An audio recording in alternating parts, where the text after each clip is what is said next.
Good evening every one. എല്ലാവർക്കും നമസ്കാരം. ശുഭാപ്തി വിശ്വാസത്തോടും ശുഭചിന്തകളോടും കൂടിയുള്ള നല്ലൊരു ദിവസം നിങ്ങൾക്ക് എല്ലാവർക്കും ആശംസിച്ചുകൊണ്ട് എല്ലാ പ്രിയപ്പെട്ടവരോടും സ്നേഹത്തിന്റെ ഭാഷയിൽ താങ്ക് യു ആൻഡ് വെൽക്കം. ഇന്നത്തെ സെഷനിലേക്ക് നമുക്ക് കടക്കാം. കഴിഞ്ഞ 2 ദിവസമായിട്ട് നമ്മൾ ഇല്ലായിരുന്നു അല്ലെ. ഞായറാഴ്ച എടുക്കാൻ പറ്റിയില്ല. തിങ്കളാഴ്ച ഇന്നലെ നമ്മുടെ വിഷൻ ബോർഡിന്റെ ക്ലാസ് മാത്രമായിരുന്നു. പബ്ലിക് ക്ലാസ് ഉണ്ടായില്ല അല്ലെ. യൂട്യൂബിൽ ഇന്നലത്തെ ഒരു പ്രത്യേക 7/7 പോർട്ടലിനെ പറ്റിയിട്ടൊക്കെ യൂട്യൂബ് വീഡിയോസ് ഒക്കെ നിങ്ങൾ കണ്ടിട്ടുണ്ടാവും. ഇന്നലത്തെ ക്ലാസ് അതായിരുന്നു. ആക്ച്വലി നിങ്ങൾക്ക് ഇല്ലായിരുന്നു, മറ്റൊരു ക്ലാസ്സിന് കൊടുത്തത് നിങ്ങൾക്ക് എല്ലാവർക്കും വേണ്ടി ഞാൻ ഷെയർ ചെയ്തിട്ടുണ്ട്. Thank you all. അപ്പോൾ എന്താ പറയാ, സന്തോഷത്തോടു കൂടി സ്നേഹത്തോടു കൂടി എല്ലാവരും ഇന്നത്തെ സെഷനിൽ സ്വാഗതം ചെയ്യുന്നു. ഇന്ന് വളരെ രസമുള്ള ഒരു ടോപ്പിക്കാണ്. അതിന് മുമ്പ് കുറച്ച് ദിവസമായില്ലേ നിങ്ങളുടെ ഹാപ്പിനെസ് ഒക്കെ ഞാൻ കേട്ടിട്ട് അല്ലെ. നിങ്ങളുടെ ഹാപ്പിനെസ് ഒന്നും കുറച്ച് ദിവസമായി ഷെയർ ചെയ്യാതെ നമ്മൾ കേൾക്കാനോ സാധിച്ചിട്ടില്ല. ചിലവര് അത്യാവശ്യം വന്ന കാര്യങ്ങളൊക്കെ ഗുഡ് ആയിട്ട് പറഞ്ഞിട്ടുണ്ട്. ഞാനത് കണ്ടപ്പോഴാണ് ഇന്ന് ഭയങ്കര രസമുള്ള ഒരു കാര്യം. ഞാൻ കുറെ ദിവസം യൂട്യൂബിലെ കമന്റുകൾ അങ്ങനെ നോക്കാൻ സമയം കിട്ടാറില്ല, നോക്കിയിട്ടില്ല. അപ്പൊ ഇന്ന് ഇങ്ങനെ നോക്കിയപ്പോ നമ്മുടെ ലോട്ടറി അടിക്കുന്നതിനെ പറ്റിയിട്ടുള്ള ഒരു വീഡിയോ ഉണ്ടായിരുന്നു കേട്ടോ. ആ വീഡിയോയിൽ ജസ്റ്റ് ഇങ്ങനെ കമന്റ് നോക്കിയപ്പോൾ അതിൽ 6000 സംതിങ് മറ്റോ കമന്റുകൾ, അങ്ങനെ എന്തോ കമന്റ് ഉണ്ട്. അപ്പൊ ഞാനിങ്ങനെ പോയപ്പോൾ അതിൽ 1-2 ആൾക്കാർ ഒരു അഭിപ്രായം പറയുന്നു. അപ്പൊ ഞാനത് നിങ്ങളോട് പറയണമെന്ന് എനിക്ക് തോന്നി. അത് ഇനിയിപ്പോ അയാൾ നാളെ ഇത് കേൾക്കുമോന്നൊന്നും എനിക്കറിയില്ല. പക്ഷെ എന്നാലും പബ്ലിക്കായിട്ട് തന്നെ നമ്മളെപ്പോഴും ഇത്തരം കാര്യങ്ങളൊക്കെ പബ്ലിക് തന്നെ മറുപടി പറയുന്നതാണല്ലോ ഏറ്റവും സുഖം. അതുകൊണ്ട് അത് കണ്ടതുകൊണ്ട് ഇപ്പൊ ഇവിടെ ഇപ്പൊ എന്റെ മുമ്പിൽ ഇരിക്കുന്നത് കുറച്ച് ആൾക്കാരേ ഉള്ളൂ. ഇരിക്കുന്ന ആൾക്കാർ കുറേ പേര് പുതിയ ആൾക്കാരുണ്ടാവും അല്ലെ. ഒരുപാട് ആൾക്കാർ പുതിയതായിട്ട് അല്ലെങ്കിൽ കഴിഞ്ഞ അടുത്ത കുറച്ച് ക്ലാസ്സുകളിലേക്ക് വന്നിട്ടുണ്ടാവും. എന്നെ കണ്ടിട്ട് യൂട്യൂബ് കണ്ടിട്ടൊക്കെ പരിചയമുള്ള ആൾക്കാർ മാത്രമായിരുന്നു. അപ്പൊ അതിന് ഒരു മറുപടി നിങ്ങൾ തന്നെ പറയണം എന്നാണ് എനിക്ക് തോന്നിയത്. കാരണം പുള്ളി അവിടെ പറഞ്ഞതെന്ന് വെച്ചാല് ദിനേശ് ജി ഡിഫറെന്റ് ഐഡികൾ ഉണ്ടാക്കിയിട്ട് അതിൽ നിന്നും കമന്റ് ചെയ്തിട്ട് ലോട്ടറി അടിച്ചു എന്നൊക്കെ പറയുന്ന വളരെ എളുപ്പമുള്ള കാര്യമാണ്. എന്തായാലും നിങ്ങൾക്ക് ലോട്ടറി അടിച്ചല്ലോ. കാരണം ഈ വീഡിയോസ് കണ്ടിട്ട് ആൾക്കാർ യൂട്യൂബ് നിങ്ങൾക്ക് നല്ല കാശ് തരുന്നുണ്ടല്ലോ എന്നൊരു മറുപടി അയാൾ പറഞ്ഞു. അപ്പൊ എനിക്ക് ചിരി വന്നു അതിനകത്ത്. കാരണം വെച്ചാൽ ഭയങ്കര എനിക്ക് കുറച്ചു നേരം ഞാൻ ഇരുന്ന് ചിരിച്ചു. ഒന്നാമത്തെ കാര്യം, ഇവിടെ പുള്ളി ആദ്യമായിട്ട് കാണുന്നതായിരിക്കും. ഈ കമന്റ് മാത്രമേ പുള്ളി കണ്ടിട്ടുള്ളൂ എന്ന് അവന് മനസ്സിലായി. കാരണം ആ വീഡിയോക്ക് അകത്ത് തന്നെ ആൾക്കാർ പറയുന്ന അഭിപ്രായവും മറ്റെല്ലാ ക്ലാസ്സുകളിലും അൺമ്യൂട്ട് ചെയ്ത് പറയുന്ന അഭിപ്രായം പറഞ്ഞിട്ടാണ് പുള്ളി എങ്കിൽ അത് പറയില്ല. അപ്പോൾ ഒരു കാര്യം മനസ്സിലായി, ആ മനുഷ്യൻ കൂടുതൽ കണ്ടിട്ടില്ല. എന്നാലും മലയാളി പ്രബുദ്ധരാണല്ലോ. പ്രബുദ്ധരായ മലയാളി സ്വന്തം ബുദ്ധി ഉപയോഗിച്ചുകൊണ്ട് കാര്യങ്ങളെ വിശകലനം ചെയ്യും. അവനാണ് ആഗോളം എല്ലാ പ്രശ്നത്തിന്റെയും പരിഹാരമുള്ള ഏക വ്യക്തി മലയാളിയാണ്. ലോകത്ത് എന്ത് പ്രശ്നം ഉണ്ടായാലും മലയാളിയുടെ അടുത്ത് പരിഹാരമുണ്ട് എന്നുള്ളതാണ്. അപ്പൊ അതുകൊണ്ട് എനിക്ക് ചിരി വന്നു. എന്തായാലും ഒരു സന്തോഷം, ഒരു കമന്റ് എനിക്ക് കിട്ടിയല്ലോ എന്നുള്ള സന്തോഷം ഞാനുണ്ട്. ഒരു വ്യൂസും ഒരു കമന്റും കിട്ടി. പുള്ളി എത്ര വ്യൂ ചെയ്തു എന്നൊക്കെ വിഷയമല്ല. പക്ഷെ തിരിച്ച് ഞാനിങ്ങനെ ആലോചിച്ചതെന്ന് വെച്ചാല്, ഞാൻ ആലോചിച്ചതല്ല, ഈ ബുദ്ധിമാന്റെ ബുദ്ധിയെ പറ്റി ആലോചിച്ചാണ്. ഒരാള് 4000 സംതിങ്ങോളം ഫേക്ക് ഐഡികൾ ക്രിയേറ്റ് ചെയ്ത് കമന്റ് ചെയ്യണമെങ്കിൽ അയാൾക്ക് എത്ര സമയം വേണ്ടി വരും എന്നൊന്ന് ആലോചിച്ചു പോയി. അത്രയും ഐഡി ക്രിയേറ്റ് ചെയ്തിട്ട് അത്രയും മൊബൈൽ നമ്പറും കൂടി കൊടുക്കണം. ഇപ്പോൾ യൂട്യൂബ് ഗൂഗിളിന്റെ ഐഡി ക്രിയേറ്റ് ചെയ്യണം. അപ്പൊ അത്രയും മൊബൈൽ നമ്പറുകൾ കൊടുത്തിട്ട് അയാൾ കമന്റ് ചെയ്തിട്ട് ഈ ലോട്ടറിയിൽ 2 ലക്ഷം വ്യൂസ് ആണ് ഇപ്പൊ അതിനകത്ത്. ഈ 2 ലക്ഷം വ്യൂസ് ഉണ്ടാക്കേണ്ട അയാളുടെ സമയം ഒന്ന് ആലോചിച്ച് നോക്കേ. അങ്ങനെ ഒരാൾക്ക് ചെയ്യണം എത്ര സമയം വേണം വെച്ചാൽ. എന്നാൽ ഞാൻ വിചാരിച്ചു, എന്നാൽ ഈ പകീന് ഈ 2 ലക്ഷം ഐഡി ക്രിയേറ്റ് ചെയ്താലേ, ഈ 4000 ഐഡി ക്രിയേറ്റ് ചെയ്യുന്ന സമയത്ത് പോയിട്ട് പണിയെടുത്താൽ ഇതിനേക്കാളും ലോട്ടറിനേക്കാളും കൂടുതൽ കാശ് കിട്ടൂലേ. അത് ചെയ്യേണ്ട ഇതാണ് മലയാളിയുടെ കോമൺ സെൻസ് എന്ന് പറയുന്നത്. എന്തു പറയുന്നു എന്നതിനെ പറ്റി യാതൊരു ബോധം ഉണ്ടാവില്ല. ഞാൻ അവിടെ ഇരുന്ന് ആലോചിച്ച പോലെ അവൻ കമന്റ് ചെയ്യുമ്പോൾ അവന് ചിന്തിച്ചിട്ടുണ്ടെങ്കിൽ അവൻ എത്രത്തോളം പ്രബുദ്ധ മലയാളി ആയിരിക്കും എന്നൊന്ന് ചിന്തിച്ചു നോക്കി. പക്ഷെ ഞാൻ അവനോട് ഓപ്പൺ ആയിട്ട് ഒരു ചലഞ്ച് പറഞ്ഞു, ഒരു കാര്യം ചെയ്യാൻ സുഹൃത്തെ, ക്ലാസ്സിൽ കയറി വാ, എനിക്ക് വന്നിട്ടൊന്നും എനിക്കറിയില്ല, കയറി വാ, ലിങ്ക് ഉണ്ട്, ഫ്രീ ആണ്. എന്നിട്ട് നിങ്ങൾ ആരോട് വേണമെങ്കിൽ ചോദിച്ചോ, അവരെ അഭിപ്രായം പറയട്ടെ. ഞാൻ ലോട്ടറി ഒന്നും അടുപ്പിച്ചിട്ടില്ല. അവര് ലോട്ടറി എടുത്തു, അവർക്ക് അടിച്ചു, എനിക്കതിൽ പങ്കൊന്നുമില്ല എന്ന് ഞാൻ അവിടെ കമന്റ് ചെയ്തിട്ടുണ്ട്. പുള്ളി നോക്കിയതല്ല. പക്ഷെ ഞാൻ പറഞ്ഞു വന്നത്, ഇതിന് ഞാൻ ഇപ്പോഴിവിടെ പറയാനുള്ള പ്രധാന കാരണം, ഞാൻ ആ വ്യക്തിയല്ല ടാർഗറ്റ് ചെയ്യുന്നത്. അതൊക്കെ ഓരോരോ ആളുടെ ചോയ്സ് ആണ്. അവർ എന്ത് വേണം പറഞ്ഞോട്ടെ, അതിലൊന്നും എനിക്ക് വിഷയമുള്ള കാര്യമില്ല. പക്ഷെ ഞാൻ പറഞ്ഞു വന്നത്, പ്രബുദ്ധ മലയാളിയെ മനസ്സിലാക്കണം. ലോകത്തിന്റെ എല്ലാ പരിഹാരമുള്ള ഏക വ്യക്തിത്വം മലയാളി അല്ല. നമുക്കറിയാത്ത 100 കണക്കിന്, 1000 കണക്കിന്, ലക്ഷക്കണക്കിന് പ്രതിഭാസങ്ങൾ ഈ ലോകത്തുണ്ട്. ഇനിയെങ്കിലും വേണമെങ്കിലും മനസ്സിലാക്കുക. ഞാൻ സാധാരണ ഇങ്ങനത്തെ കമന്റ് വന്നാൽ ഞാൻ പറയാണ്, നിങ്ങളൊന്ന് ക്ലാസ്സിൽ നിന്ന് കയറിയേക്കല്ലേ, അബദ്ധത്തിൽ പോലും കയറിയേക്കരുത്. കയറിപ്പോയാൽ ചിലപ്പോഴെങ്ങാനും നിങ്ങൾ നന്നായി പോയാലോ, അത് ലോകത്തിന് നഷ്ടമാണ്. അതുകൊണ്ട് നിങ്ങൾ നന്നാവരുത്, അതിന് കയറരുത് എന്ന് പറയാറുണ്ട് ഞാൻ. കാരണം അബദ്ധത്തിലെങ്ങാൻ കേൾക്കുമ്പോൾ ചിലപ്പോ ഒരു മാറ്റം വന്നു പോയാലോ, അങ്ങനെ മാറ്റം വന്നു കഴിഞ്ഞാൽ ശരിയല്ലല്ലോ, ലോകം അങ്ങനെ ആവരുതല്ലോ. അപ്പോ അങ്ങനെ തന്നെ വേണം, അവരൊക്കെ അങ്ങനെയൊക്കെ ഉണ്ടാവട്ടെ, അതും കൂടി ആവശ്യമാണല്ലോ. അപ്പോ പറഞ്ഞു വന്നു വെച്ചാൽ അത് ഇന്നത്തെ വിഷയവുമായിട്ട് ഒരു റിലവന്റ് ആയതുകൊണ്ടാണ് ഇന്ന്, അതുകൊണ്ടാണ് ഇങ്ങനത്തെ ഒരു വിഷയം കൂടി എടുത്തത്. നമ്മൾ ഭയങ്കര ബുദ്ധിമാന്മാരാണ്, പ്രബുദ്ധരാണെന്നൊക്കെ നമ്മൾ ആലോചിച്ചാൽ മതി. ഒറ്റ കാര്യം മാത്രം ശ്രദ്ധിച്ചാൽ മതി. ഇന്ത്യയിൽ ഏറ്റവും കൂടുതൽ ഏറ്റവും നല്ല ആരോഗ്യ പരിപാലനമുള്ള സംസ്ഥാനം കേരളമാണ്. അവാർഡ് അല്ലെ, അങ്ങനെ എല്ലാ അവാർഡുകളും കേരളത്തിലുണ്ട്. ഏറ്റവും മികച്ച വിദ്യാഭ്യാസം, മികച്ച ഇത്, അല്ലെങ്കിൽ ഒരുപാട് അവാർഡുകൾ. നല്ല കാര്യം തന്നെ, നല്ല കാര്യം തന്നെ. ഏറ്റവും കൂടുതൽ ക്രെഡിറ്റ് റേറ്റിംഗ്, അതായത് ഏറ്റവും കൂടുതൽ ലോണുള്ള, ഏറ്റവും കൂടുതൽ പേഴ്സണൽ ലോണുള്ള സംസ്ഥാനത്തിന് പട്ടികകളൊന്ന് പുറത്തിറക്കാൻ ആരോടൊന്നും പറയാവൂ? ഏത് സംസ്ഥാനമായിരിക്കും എന്ന ലിസ്റ്റ് ഒന്ന് ഈ ഇപ്പോഴത്തെ ഗവൺമെന്റിനോട് പറയണോ, ഒന്ന് പുറത്തിറക്കാൻ പറ്റുമോ? ഏത് സംസ്ഥാനമാണ് ഇന്ത്യയിൽ ഏറ്റവും കൂടുതൽ പേഴ്സണൽ ലോൺ ഉള്ള സംസ്ഥാനം? വ്യക്തിപരമായിട്ട് ഇപ്പൊ എന്റെ മുമ്പിൽ ഇരിക്കുന്ന 170 ആൾക്കാർ എടുത്തു നോക്കുക. ഇതിൽ എത്ര പെർസെന്റേജ് ആൾക്കാർക്ക് പേഴ്സണൽ ലോൺ ഇല്ലാത്തവരുണ്ടാവും? എത്ര പെർസെന്റേജ്? എന്തായാലും 50 എബോ ഉണ്ടാവില്ലേ? Average rate of above 50%. എന്റെ മുമ്പിലിരിക്കുന്ന ഇത് ഏറ്റവും ഐഡിയൽ ആയിട്ടുള്ള ആൾക്കാരാണ് എന്റെ മുമ്പിലിരിക്കുന്നത്. അവർ മാത്രമേ ഇവിടെ ക്ലാസ്സിൽ വരുന്നുള്ളൂ. ഏറ്റവും ഐഡിയൽ ആൾക്കാർ തന്നെ ഞാൻ നിങ്ങളെ വിളിക്കാൻ ആഗ്രഹിക്കും. കാരണം നിങ്ങൾ മാറ്റം ഉണ്ടാവാനായിട്ട് ഏറ്റവും ആഗ്രഹിക്കുന്നവരാണ്. അതുകൊണ്ട് നിങ്ങൾക്കില്ലേ വളരെ വളരെ വളരെ നല്ല. അപ്പൊ ബാക്കിയുള്ളവരെ പറ്റി ഞാൻ പറയേണ്ട ആവശ്യമില്ലല്ലോ. ഇവിടെ വരാത്തവര് എത്ര പെർസെന്റേജ് ഉണ്ടാവും എന്നുള്ള. ലോൺ ഇല്ലാത്തവർ ഭാഗ്യവാന്മാർ. ഞാൻ ഇല്ലാന്ന് തന്നെ പറയും. എത്ര പെർസെന്റേജ് ആൾക്കാർ 50 എങ്കിലും ഉണ്ടാവുമോ എന്നുള്ളൊരു ആവറേജ് കണക്കാണ്. ഉണ്ടാവുമല്ലോ അല്ലെ? 50% ഇവിടെ 175 ആൾക്കാരിൽ ഏകദേശം ഒരു 100 ആൾക്കാരിലെങ്കിലും എന്തെങ്കിലും തരത്തിൽ ലോൺ ഉണ്ടാവില്ലേ? ഉണ്ടാവും. അറ്റ്ലീസ്റ്റ് ഇല്ലെങ്കിൽ ക്രെഡിറ്റ് കാർഡെങ്കിലും ഉണ്ടാവും. അല്ല, ഞാൻ ഉണ്ടാവണ്ട എന്നതൊന്നും അല്ല ഞാൻ പറഞ്ഞത്. ഇതൊന്ന് വിശകലനം ചെയ്യണം. അപ്പൊ നമ്മൾ മാത്രമാണ് വലിയ ജനത എന്നൊന്നും ചിന്തിച്ചേക്കരുത്. ഇത് വളരെ ഇതുള്ള കാര്യമാണ്.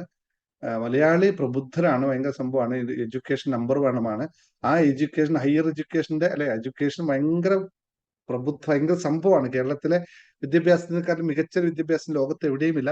എന്നിട്ട് മലയാളിയുടെ പുതിയ തലമുറ മുഴുവൻ പഠിക്കാൻ പോകുന്നത് വിദേശ രാജ്യങ്ങളിലേക്കാണെന്നുള്ള സത്യം ചോദിച്ചാൽ അതിന് മറുപടി ഉണ്ടാവില്ല അല്ലേ? ഉന്നത വിദ്യാഭ്യാസ മന്ത്രി തലയിൽ വീടും വെച്ചുകൊണ്ട് എവിടെ പോകുമ്പോൾ തലയിൽ വീടും എടുത്തുകൊണ്ടാ പോകുന്നതാണ് ഉന്നത വിദ്യാഭ്യാസ മന്ത്രിയുടെ വിദ്യാഭ്യാസ qualification. Wherever I go I take my home in my head അല്ലെ? ഇതാണ് ഉന്നത വിദ്യാഭ്യാസ മന്ത്രിയുടെ നമ്മുടെ നാട്ടിലെ ഉന്നതമായ പരിജ്ഞാനം. മനസ്സിലാക്കണം, വിമർശിക്കുക തന്നെ വേണം ഇത്തരം കാര്യങ്ങളെയൊക്കെ. ഉന്നത വിദ്യാഭ്യാസം ഈ സ്റ്റാൻഡേർഡാണ് നമ്മുടെ വിദ്യാഭ്യാസ മന്ത്രിക്കുള്ളതെങ്കിൽ നമ്മുടെ വിദ്യാഭ്യാസത്തിന് സ്റ്റാൻഡേർഡും ഇത്രയൊക്കെ പരിശകലനം ചെയ്താൽ മതി. വിശകലനം ചെയ്യേണ്ടി വരും, പുറത്തെ ആൾക്കാർ ചെയ്യേണ്ടി വരും. എന്ന് വെച്ചാൽ എത്ര മലയാളീസ് നാട്ടിൽ നിന്നും MBAയും BCom BAയും ഡിഗ്രിയും ഒക്കെ കഴിഞ്ഞ്, ഹയർ ഡിഗ്രിയും കഴിഞ്ഞ് പുറത്തോട്ട് പോകുമ്പോൾ ഇംഗ്ലീഷ് കറക്റ്റായിട്ട് പ്രൊനൗൺസ് ചെയ്തിട്ട് സംസാരിക്കാൻ സാധിക്കുന്നു എന്നൊന്ന് വിശകലനം ചെയ്യണം. അതിന് ഞാൻ ഒരു പോഡ്കാസ്റ്റ് സീരീസ് ഞാൻ സ്റ്റാർട്ട് ചെയ്യാൻ പോവാണ്. അതായത് വിദേശ പഠനത്തിന് പോകുന്ന കുട്ടികളുടെ മാനസികാവസ്ഥ, വിദേശ പഠനത്തിന് പോകുന്ന, മൈഗ്രേഷൻ ആഗ്രഹിച്ചു പോകുന്ന കുട്ടികളുടെ മാനസികാവസ്ഥ നിങ്ങൾ ഒന്ന് വിശകലനം ചെയ്യേണ്ട അത്യാവശ്യമാണ്. അമ്മയും അച്ഛന്മാരും പ്രത്യേകിച്ച്. എന്റെ മകൻ എങ്ങനെയെങ്കിലും കാനഡയിൽ പോയിട്ട് PR കിട്ടിയാൽ മതി, എന്റെ മകൻ എങ്ങനെയെങ്കിലും മാൾട്ടയിൽ കയറി ചെന്നാൽ മതി, എന്റെ മകൻ എങ്ങനെയെങ്കിലും ഒന്ന് UK എത്തിയാൽ മതി, എന്റെ മകൻ എങ്ങനെയെങ്കിലും ഓസ്ട്രേലിയയിൽ ഒന്ന് എത്തിയാൽ മതി. ഇപ്പൊ ഓസ്ട്രേലിയ പോകുന്നില്ല അല്ലെ? എത്തിയാൽ മതി എന്നൊക്കെ ആഗ്രഹിച്ച് കശുമാവും തോട്ടങ്ങളൊക്കെ പണയം വെച്ചിട്ട് 40-50 ലക്ഷം രൂപ കൊടുത്തിട്ട് മക്കളെ PR വേണ്ടി ഓസ്ട്രേലിയയിലേക്കും ന്യൂസിലാൻഡിലേക്കും മാൾട്ടയിലേക്കും ഇപ്പൊ എന്താ പറയാ മറ്റ് ഒരുപാട് രാജ്യങ്ങളിലേക്ക് പറഞ്ഞുവിടുന്ന അച്ഛനമ്മമാർ അറിയേണ്ട ചില മാനസികമായ വിഷയങ്ങളെ കൂടി ഒന്ന് അഡ്രസ് ചെയ്ത് പോകണമെന്ന് തീരുമാനിച്ചിട്ടുണ്ട്. കാരണം എൻ്റെ ഒരുപാട് കുട്ടികൾ സംസാരിച്ചതിന്റെ അടിസ്ഥാനത്തിലാണ് പറയുന്നത്. ഞാനും ഇതുപോലെ പണ്ട് കയറി പോകാൻ വേണ്ടി വിചാരിച്ചാണ്. പിന്നെ അന്നും എൻ്റെ മനസ്സിൽ തോന്നിയ തോട്ട്സിൽ ഇത്രയും വർഷമായിട്ടും, മൊത്തം 35 വർഷമായിട്ടും ഒരു മാറ്റവും വന്നിട്ടില്ല. ഇത് മനസ്സിലാക്കാത്തൊരു തത്വം നമ്മൾ അറിഞ്ഞിരിക്കണം എന്നുള്ളതാണ്. ഞാനതിനൊന്നും കുറച്ച് പറയുകയല്ല ചെയ്തത്, അതെല്ലാം വേണം. പക്ഷേ അതിനകത്ത് നമ്മൾ അറിഞ്ഞിരിക്കേണ്ട കുറച്ച് സത്യങ്ങൾ കൂടി മനസ്സിലാക്കിയാൽ നമുക്ക് നല്ലതാണ് എന്നുള്ളതാണ്. കുടിയേറ്റം എന്ന് പറയുന്നത് മനുഷ്യ സഹജമായ ഒരു കാര്യമാണ്. മനുഷ്യൻ എപ്പോഴും കുടിയേറ്റത്തിലൂടെയാണ് അവന്റെ ഇത് ഉണ്ടായിക്കൊണ്ടിരുന്നത്. അവന്റെ എന്താ പറയാ, അവന്റെ ഇവോഷൻ, അവന്റെ ഉന്നതി ഉണ്ടായിട്ടുള്ള എല്ലാം കൂടിയ മൈഗ്രേഷനിലൂടെ തന്നെയാണ്, അതിൽ തർക്കമൊന്നുമില്ല. പക്ഷേ there is at a limit. എന്തുകൊണ്ട് നമ്മളെ നിന്ന് അവിടെ സംഭവിക്കുന്നു എന്ന് വിശകലനം ചെയ്യുമ്പോൾ നമുക്ക് എവിടെയോ ഒരു മാറ്റം വരുത്തേണ്ട ആവശ്യമുണ്ടെന്ന് നമുക്ക് മനസ്സിലാവും. അത് നമ്മുടെ എന്തിനാണ് മാറ്റം വരുത്തേണ്ടത്? നമ്മുടെ ലോകത്തിലെ ഏറ്റവും നല്ല പ്രകൃതിയുടെ ഏറ്റവും നല്ല പ്രകൃതി രമണീയമായ ഒരു സ്ഥലം തന്നെയാണ് കേരളം. അതിൽ യാതൊരു തർക്കമില്ല. ആ ഒരു ക്ലൈമറ്റിക്കൽ കണ്ടീഷനും ആ ഒരു പ്രകൃതിത്വം ലോകത്ത് എവിടെയും കാണില്ല. പക്ഷെ എന്നിട്ടും നമുക്ക് അവിടെ സമാധാനം കിട്ടുന്നില്ലെങ്കിൽ പ്രകൃതിയല്ല വിഷയം, സൊസൈറ്റി ആണോ വിഷയം എന്ന് വെച്ചാൽ നല്ല പ്രബുദ്ധ മലയാളിയാണോ, അതുകൊണ്ട് സൊസൈറ്റി വിഷയമല്ല, അപ്പോൾ എവിടെയോ ഒരു വിഷയം കിടക്കുന്നു എന്ന് മനസ്സിലാക്കണം. അതേ വിഷയത്തിലേക്ക് തന്നെയാണ് ഇന്ന് ഞാൻ വരുന്നതും. ഇതിന്റെ മറ്റൊരു രൂപമാണെന്നേ ഉള്ളൂ. ധനക്കുറവ്, ധനവരവ് കുറവും ചിലവ് കൂടുതലുമാണ്. എന്താണ് പോംവഴി? ഇതാണ് ഇന്നത്തെ നമ്മുടെ വിഷയം. എന്തുകൊണ്ട് വീണ്ടും ഈ പണത്തിനെ പറ്റി തന്നെ പറയുന്നു എന്ന് ചോദിച്ചാൽ മറ്റൊന്നും കൊണ്ടല്ല, ഒരു റിയാലിറ്റി പറഞ്ഞേ പറ്റുള്ളൂ. ഈ റിയാലിറ്റി പറഞ്ഞു വരുമ്പോൾ പലർക്കും പുളിക്കും കൈക്കും ചവർക്കും മധുരം വളരെ കുറവായിരിക്കും. ഇല്ലേ? റിയാലിറ്റിക്ക് മധുരം. സത്യത്തിന്റെ മുഖം എന്താണ്? അപ്പൊ ആരും പറയും സാറിനെ പോലെ ഒന്നും പറഞ്ഞേക്കല്ലേ? അല്ലേ, സത്യത്തിന്റെ മുഖം എന്നെ പോലെ ഒന്നും അല്ലെന്നാണ് പറഞ്ഞേക്ക അല്ലെ? സത്യത്തിന്റെ ഓക്കെ, ശരി. സന്തോഷപൂർവ്വം നമുക്ക് ക്ലാസ്സിലേക്ക് കിടക്കാം. അപ്പൊ എല്ലാവരും റെഡി ആണല്ലോ? ഇന്ന് നമുക്ക് ഹാപ്പി ന്യൂസ് ഷെയർ ചെയ്യാൻ സമയമില്ല, നമുക്ക് അടുത്ത ദിവസം ഹാപ്പി ന്യൂസ് ഷെയർ ചെയ്യാം കേട്ടോ. ഒരു കാര്യം മറക്കണ്ട, രണ്ട് മൂന്ന് കാര്യങ്ങൾ. ഒന്ന്, നാളെ മുതൽ നിങ്ങൾക്ക് ഉണ്ടാവുന്ന ഫ്രീ സെഷൻസ് മെമ്പേഴ്സ് ഒള്ളി മാത്രമേ ഉണ്ടാവുള്ളൂ. സ്ട്രിക്ട്ലി മെമ്പേഴ്സ്, പബ്ലിക് ഗ്രൂപ്പിലുള്ളവർ മെമ്പേഴ്സ് ഒള്ളി എന്ന് പറഞ്ഞിട്ട് നമുക്കൊരു കമ്മ്യൂണിറ്റി ഉണ്ട്. അതായത് നിങ്ങൾക്ക് വരുന്നത് കമ്മ്യൂണിറ്റിയിലാണ് വരുന്നത്. അതിൽ ഗ്രൂപ്പല്ല, കമ്മ്യൂണിറ്റിയിൽ വരും മെസ്സേജ്. കമ്മ്യൂണിറ്റി എടുക്കാൻ ഞാൻ കാണിച്ചു തന്നു നിങ്ങൾക്ക്. അതിൽ മെമ്പേഴ്സ് ഒള്ളി ആയ ആൾക്കാർ മാത്രമാണ് ഇനിയുള്ള എല്ലാ ക്ലാസ്സുകളുടെ ലിങ്കുകളും വരുന്നത്. ഫ്രീ ക്ലാസ് ആയാലും പെയ്ഡ് ക്ലാസ്, ഫ്രീ ക്ലാസ്സുകളുടെ എല്ലാ ലിങ്കും വരുന്നത് അവർക്ക് മാത്രമായിരിക്കും. അവിടുന്ന് യൂട്യൂബിലേക്ക് പോകുന്നത് സെക്ടൻ ടെക്നിക്ക് പഠിക്കുമ്പോൾ ആ ടെക്നിക്കിന്റെ പോർഷൻ മാത്രം ഞാൻ ഒഴിവാക്കിക്കൊണ്ടാക്കി യൂട്യൂബിലേക്കും പോകുന്നത്. കാരണം എൻ്റെ ക്ലാസ്സിൽ വരുന്ന ആൾക്കാർക്ക് 100% ആയിട്ട് അവരെ കുറച്ചും കൂടി ട്രസ്റ്റ്, അവർക്ക് കുറച്ചും കൂടി കൊടുക്കണം എന്നുള്ള ആഗ്രഹം കൊണ്ട് ചെറിയ 101 രൂപയല്ലേ നമ്മൾ വാങ്ങിക്കുന്നുള്ളൂ മെമ്പർഷിപ്പിന്, അത് ചാരിറ്റിക്ക് വേണ്ടിയിട്ടുള്ളതാണ്. അപ്പോൾ മെമ്പേഴ്സിന് ഉള്ളി മാത്രമേ നാളെ മുതൽ ക്ലാസ് വരുള്ളൂ എന്ന് ഒരു ഓർമ്മപ്പെടുത്തൽ നിന്ന് ആരെങ്കിലും ചെയ്യാത്തവരുണ്ടെങ്കിൽ ചെയ്തോളൂ, നിങ്ങൾക്ക് കിട്ടും. നാളെ മുതൽ ഈ ഗ്രൂപ്പുകളെല്ലാം പിരിച്ചുവിടും. ഇപ്പൊ നിലവിലുള്ള വാട്സപ്പ് ഗ്രൂപ്പുകളെല്ലാം പിരിച്ചുവിടും. ഒന്നൊന്നായിട്ട് റിമൂവ് ചെയ്യാൻ അഡ്മിനോട് പറഞ്ഞിട്ടുണ്ട്. കാരണം വെച്ചാൽ നമുക്ക് പ്രൈവസി വളരെ ആവശ്യമായതുകൊണ്ട് ഗ്രൂപ്പുകൾ മിസ്യൂസ് ചെയ്യപ്പെടുന്നുണ്ട്. അതുകൊണ്ട് എല്ലാ ഗ്രൂപ്പുകളും പിരിച്ചുവിടും. കമ്മ്യൂണിറ്റി മാത്രമേ ഉണ്ടാവുള്ളൂ. നിങ്ങൾക്ക് എന്തെങ്കിലും ആവശ്യമുണ്ടെങ്കിൽ ആരും നമ്മളെ ബന്ധപ്പെടാനുണ്ടെങ്കിൽ ആ കമ്മ്യൂണിറ്റിയിൽ മെസ്സേജ് വരും. ആ മെസ്സേജ് വരുന്നതനുസരിച്ച് നമ്മൾ അവിടെ ക്ലിക്ക് ചെയ്താൽ നിങ്ങൾക്ക് അഡ്മിൻ പ്രസീതയോ രാധികയോ എന്നെയോ ആരെ വേണമെങ്കിലും ബന്ധപ്പെടാനുള്ള അതവിടെ കാണാം. അതിൽ ക്ലിക്ക് ചെയ്യാം, ബന്ധപ്പെടുക, നിങ്ങളെ ഹാപ്പി ന്യൂസ് ഒക്കെ പറയുക. പക്ഷെ പെയ്ഡ് ക്ലാസ്സുകളുടെ ഗ്രൂപ്പുകളെല്ലാം ഉണ്ടാവും. മെഡിറ്റേഷൻ്റെ ആയാലും യോഗ ആയിക്കഴിഞ്ഞാലോ ജെനിറ്റീവ് ഹാപ്പിനെസ് ആയാലും ലോ ഓഫ് അട്രാക്ഷൻ ആയാലും മണി മാനിഫെസ്റ്റേഷൻ ആയാലും എല്ലാം ആ ഗ്രൂപ്പുകളെല്ലാം നിലനിൽക്കും. അതിനകത്ത് നമ്മുടെ ആൾക്കാർ മാത്രമല്ലേ വരുള്ളൂ. പുറത്തുനിന്ന് ആൾ വന്നിട്ട് നമ്മുടെ ഇത് ഡീറ്റെയിൽസ് ഒന്നും എടുത്തു പോകില്ലല്ലോ. അതുകൊണ്ട് അതെല്ലാം നിലനിൽക്കണ്ട. പക്ഷെ ഹാപ്പിനെസ് മാസ്റ്ററി ഹബ്ബ് എന്ന് പറഞ്ഞിട്ട് നിങ്ങൾക്ക് ഇപ്പൊ എൻ്റെ മുഖമുള്ള കുറേ ഗ്രൂപ്പുകളില്ലേ, അതെല്ലാം നാളെ മുതൽ 111 ആയിട്ട് റിമൂവ് ചെയ്തുകൊണ്ടേയിരിക്കും കേട്ടോ. അതിൽ ഏകദേശം ഒരു 6-7 ആൾക്കാരുണ്ട്, നമ്മൾ റിമൂവ് ചെയ്യാണ്. കാരണം അവർ നിലനിർത്തിക്കേണ്ട ആവശ്യമില്ല. പക്ഷെ അവർക്കെല്ലാം വേണമെങ്കിൽ ഒരു കാര്യം കൂടി ചെയ്യാൻ വിചാരിച്ചിട്ടുണ്ട്. ഒരു കമ്മ്യൂണിറ്റിയിലേക്ക് അവർ ആഡ് ചെയ്യില്ല, നിങ്ങൾക്ക് വേണമെങ്കിൽ ജോയിൻ ചെയ്യാം. ഞാൻ കമ്മ്യൂണിറ്റിയിൽ ഒരു ഫ്രീ കമ്മ്യൂണിറ്റിയുടെ ലിങ്ക് കൂടി തരാം. അതിൽ നമ്മൾ യൂട്യൂബിലെ ലിങ്കുകളോ കോഴ്സിന്റെ കാര്യങ്ങളൊക്കെ വരുള്ളൂ. പക്ഷെ വാട്സപ്പ് ഗ്രൂപ്പുകൾ ഉണ്ടാവില്ല എന്നാണ് നിലവിലെ തീരുമാനം. ഓക്കെ, ഒന്നത്. രണ്ടാമത്തെ കാര്യം പറയാൻ വന്നത്, നമ്മുടെ യോഗ ക്ലാസ്സിനെ പറ്റി നിങ്ങൾ എല്ലാവരും കേട്ടിട്ടുണ്ടാവും. വളരെ ഭംഗിയായിട്ട് തന്നെ 1.5 മണിക്കൂർ നേരം രാവിലത്തെ യോഗ ക്ലാസ് ഞാനും ഇവിടെ ഇരുന്ന് ചെയ്യുന്നുണ്ട്. എനിക്ക് ഭയങ്കര, ഞാൻ എല്ലാ ദിവസവും ജിമ്മിൽ പോയിക്കൊണ്ടിരുന്ന ആളാണ്. ഞാൻ ജിമ്മ് നിർത്തി 1/2 മണിക്കൂർ ജിമ്മിൽ ഞാൻ 1.5 മണിക്കൂർ ഒക്കെ ആയിരുന്നു. ഇപ്പൊ ഞാൻ അതേ കാര്യം എനിക്ക് 1/2 മണിക്കൂർ യോഗയിലൂടെ ഗുണം കിട്ടുന്നത് മനസ്സിലാവുന്നുണ്ട്. അതുകൊണ്ട് അത്രയും വ്യത്യസ്തമായ ആസനകളും വ്യത്യസ്തമായ ആയിട്ടാണ് രാവിലത്തെ യോഗ നടക്കുന്നുള്ളത്.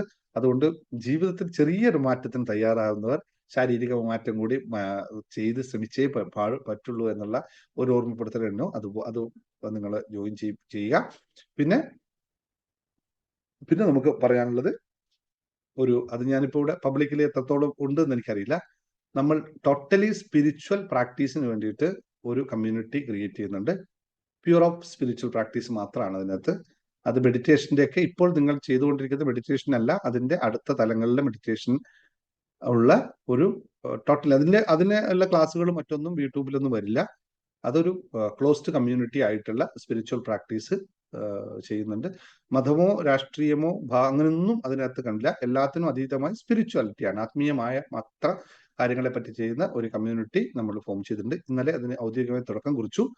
അതിൽ വളരെ താല്പര്യമുള്ള സെലക്റ്റീവായ ആൾക്കാരെ മാത്രമേ എടുക്കുള്ളൂ. കാരണം അതിന് കുറച്ച് കണ്ടീഷൻസ് ഉണ്ട്. ആ കണ്ടീഷനിലൂടെ മാത്രമേ നമ്മൾ ആൾക്കാരെ അതിനകത്ത് എടുക്കുന്നുള്ളൂ. അങ്ങനെ യാത്ര കൂടി നമ്മൾ തുടങ്ങിയിരിക്കുന്നു എന്ന് അറിയിക്കുകയാണ് നിങ്ങളെ പബ്ലിക്കായിട്ട്. പിന്നെ ബാക്കിയുള്ള കാര്യങ്ങളും ആ സിറ്റീസ് നടക്കട്ടെ. ഫുൾ മൂൺ മെഡിറ്റേഷൻ മറ്റന്നാൾ ഫുൾ മൂൺ മെഡിറ്റേഷൻ, ഗുരു പൗർണമി ദിവസമാണ് 10-ാം തീയതി. ഇന്നിട്ടല്ലേ 10-ാം തീയതി ഫുൾ മൂൺ മെഡിറ്റേഷൻ, ഗുരു പൗർണമിയാണ്. അപ്പൊ ഒരുപാട് പരിപാടികൾ പ്ലാൻ ചെയ്യുന്നുണ്ട്. നമ്മൾ നിങ്ങൾക്ക് എന്താണ് അഭിപ്രായം, എങ്ങനെ ചെയ്യണമെന്നൊക്കെ നിങ്ങൾക്കും അഭിപ്രായം ഗ്രൂപ്പിൽ പറയാം. ഫുൾ മൂൺ മെഡിറ്റേഷന് എത്ര വഴി തയ്യാറാവുന്നു, എന്താ ചെയ്യുന്നതെന്നൊക്കെയുള്ള ഡിസ്കഷൻസ് നിങ്ങൾ ഗ്രൂപ്പിൽ നടത്തിക്കോളൂ. എനിക്ക് തോന്നുന്നു ഇപ്രാവശ്യം ഞാൻ ഫുൾ മൂൺ മെഡിറ്റേഷൻ ഒരു പെയ്ഡ് മെഡിറ്റേഷൻ ആക്കി ചെയ്യുന്നില്ല, പബ്ലിക് മെഡിറ്റേഷൻ ആയിട്ടാണുള്ള പരിപാടിയാണ്. അപ്പോൾ അതിനുശേഷം നിങ്ങളുടെ അതിനോടുള്ള നിങ്ങളുടെ സമീപനം, നിങ്ങളുടെ ദക്ഷിണ എന്തായിരിക്കും എന്നൊക്കെ നിങ്ങൾക്ക് തീരുമാനിക്കാം. നിങ്ങൾക്ക് തീരുമാനിച്ചുകൊണ്ട് ആ പ്രോഗ്രാം നിങ്ങൾക്ക് ഭംഗിയാക്കാം. നിങ്ങൾക്ക് ആ പ്രോഗ്രാമിൽ കൂടുതൽ സമയം വേണം, കൂടുതൽ സമയം എടുത്തുകൊണ്ട് എന്തെങ്കിലും പ്രോഗ്രാം പ്ലാൻ ചെയ്യുന്നുണ്ട്, നിങ്ങൾക്ക് എല്ലാവർക്കും കൂടി പ്ലാൻ ചെയ്യാം. അതുപോലെ തന്നെ അതിന് പ്രത്യേകിച്ച് ഫീസ് ഒന്നും ചാർജ് ചെയ്യുന്നില്ല. പിന്നെ എപ്പോഴും അറിയാമല്ലോ, നിങ്ങൾ എന്താണോ ഗുരുവിന് ദക്ഷിണ നൽകാൻ ആഗ്രഹിക്കുന്നത് അത് നിങ്ങൾക്ക് നൽകിക്കൊണ്ട് ഗുരു പൗർണമിയുടെ ഭാഗമായി മാറാം എന്ന് മാത്രമാണ് പറയാനുള്ളത്. ഓക്കെ, ശരി. അപ്പൊ നമുക്ക് ക്ലാസ്സിലേക്ക് കിടക്കാം. വേറെ anything you want to share? Everybody have a very good thing, എന്തെങ്കിലും ഇമ്പോർട്ടന്റ് കാര്യം ഷെയർ ചെയ്യാനുണ്ടെങ്കിൽ ഒന്ന് അൺമ്യൂട്ട് ചെയ്തോളൂ. വളരെ ഇമ്പോർട്ടന്റ് ആയിട്ട് ആർക്കെങ്കിലും പറയാണ്ടേ? Just for a time for you. ആർക്കെങ്കിലും വളരെ ഇമ്പോർട്ടന്റ് ആയിട്ട് എന്തെങ്കിലും പറയണ്ടെങ്കിൽ ഷെയർ ചെയ്തു. ഹലോ, ഞാൻ പറയട്ടെ സാറേ? പറഞ്ഞോ സീന, പറഞ്ഞു. കഴിഞ്ഞതിന്റെ മുമ്പിലത്തെ ആഴ്ച സാറിനോട് പറഞ്ഞിട്ടുണ്ടായിരുന്നു ജോലി സ്ഥലത്ത് ഡ്യൂട്ടി ഇല്ലാന്നേ. അപ്പൊ സാറ് പറഞ്ഞ് IR5 സിറ്റുവേഷൻ പറയാൻ പറഞ്ഞിട്ടുണ്ടായിരുന്നു. അപ്പൊ പറഞ്ഞിരുന്നു. അപ്പൊ കഴിഞ്ഞ ആഴ്ച 2 ദിവസം, ആഴ്ചയിൽ 2 ദിവസം ഉള്ളപ്പോഴാണ് സാറിനോട് പറഞ്ഞത്. പിന്നത്തെ ആഴ്ച 3 ദിവസം ഉണ്ടായിരുന്നു. അതിലൊരു പ്രാവശ്യം പൈസ ഇല്ലാത്ത ജോലിയാണ്. കാരണം എന്ന് വെച്ചാല് സെയിൽസും ജലസേചനം ഉള്ളപ്പോൾ അത് മാത്രം ഉള്ളപ്പോ പൈസ ഉണ്ടാവില്ല. അതിനോടൊപ്പം വേറെ എന്തെങ്കിലും പണി ഉണ്ടെങ്കിലേ പൈസ ഉണ്ടാവുള്ളൂ. അപ്പൊ കഴിഞ്ഞ ആഴ്ച അങ്ങനെ പോയി. ഈ ആഴ്ച എന്ന് വെച്ചാൽ ഇന്ന് 2 ദിവസം പണി ഉണ്ടായി, തിങ്കളും ചൊവ്വയും. ഇനി നാളെ തൊട്ട് ബസ് സ്ട്രൈക്ക് അല്ലേ, അപ്പൊ പണിയൊന്നും ഇടൂല. അപ്പൊ അങ്ങനെയാണ്. ജോലി സ്ഥലത്ത് വരുമാനം ഇല്ല, അതായത് സ്ഥിരം വർക്കായിട്ട് കിട്ടണില്ല. 5-8 മാസം മുമ്പ് അതാണ് ഞാനിപ്പോ പറയാൻ പോകുന്ന കാര്യം. ജോലി സ്ഥലത്ത് വരുമാനമില്ല, നിങ്ങൾ എന്തിനാണ് ജോലി ചെയ്യുന്നത്? ജോലി ചെയ്യുന്ന വെച്ചാല് 5-8 മാസം മുമ്പ് അവിടെ ചോദ്യം ശരിക്കും ശ്രദ്ധിച്ചിട്ട് ഉത്തരം പറയാ. നിങ്ങൾ എന്തിനാണ് ജോലി ചെയ്യുന്നത്? വരുമാനം ഉണ്ടാവാൻ. അപ്പൊ വരുമാനം ഇല്ലെങ്കിൽ പിന്നെ ജോലി ചെയ്യുന്നതിൽ അർത്ഥമുണ്ടോ? കാരണം എന്ന് വെച്ചാലേ അത് കൃഷിഭവൻ മുഖാന്തരം കിട്ടിയതാണ്, അടുത്താണ്. അർത്ഥമുണ്ടോ? അർത്ഥമില്ല. അപ്പൊ പിന്നെ നിങ്ങളുടെ ആവശ്യത്തിനല്ലേ നിങ്ങൾ ജോലി ചെയ്യുന്നത്? അതെ. അപ്പൊ വേറെ ജോലി നോക്കിക്കൂടെ? വേറെ ജോലി ഇപ്പൊ എനിക്ക് ഇത്ര പ്രായമായില്ല. വീണ്ടും ഞാൻ അതിലേക്ക് തന്നെ പോകുന്നു. ഞാൻ വീണ്ടും ആദ്യം പറഞ്ഞു നിൽക്കുന്നു, ഇന്ന് കേരളത്തിൽ എത്ര ബംഗാളികൾ ജോലി ചെയ്യുന്നുണ്ട്, എത്ര ബീഹാറികൾ ജോലി ചെയ്യുന്നുണ്ട്? എന്തുകൊണ്ട് കേരളത്തിൽ നമ്മളെടുത്ത് ജോലി ഇല്ലാതെ പോകുന്നു?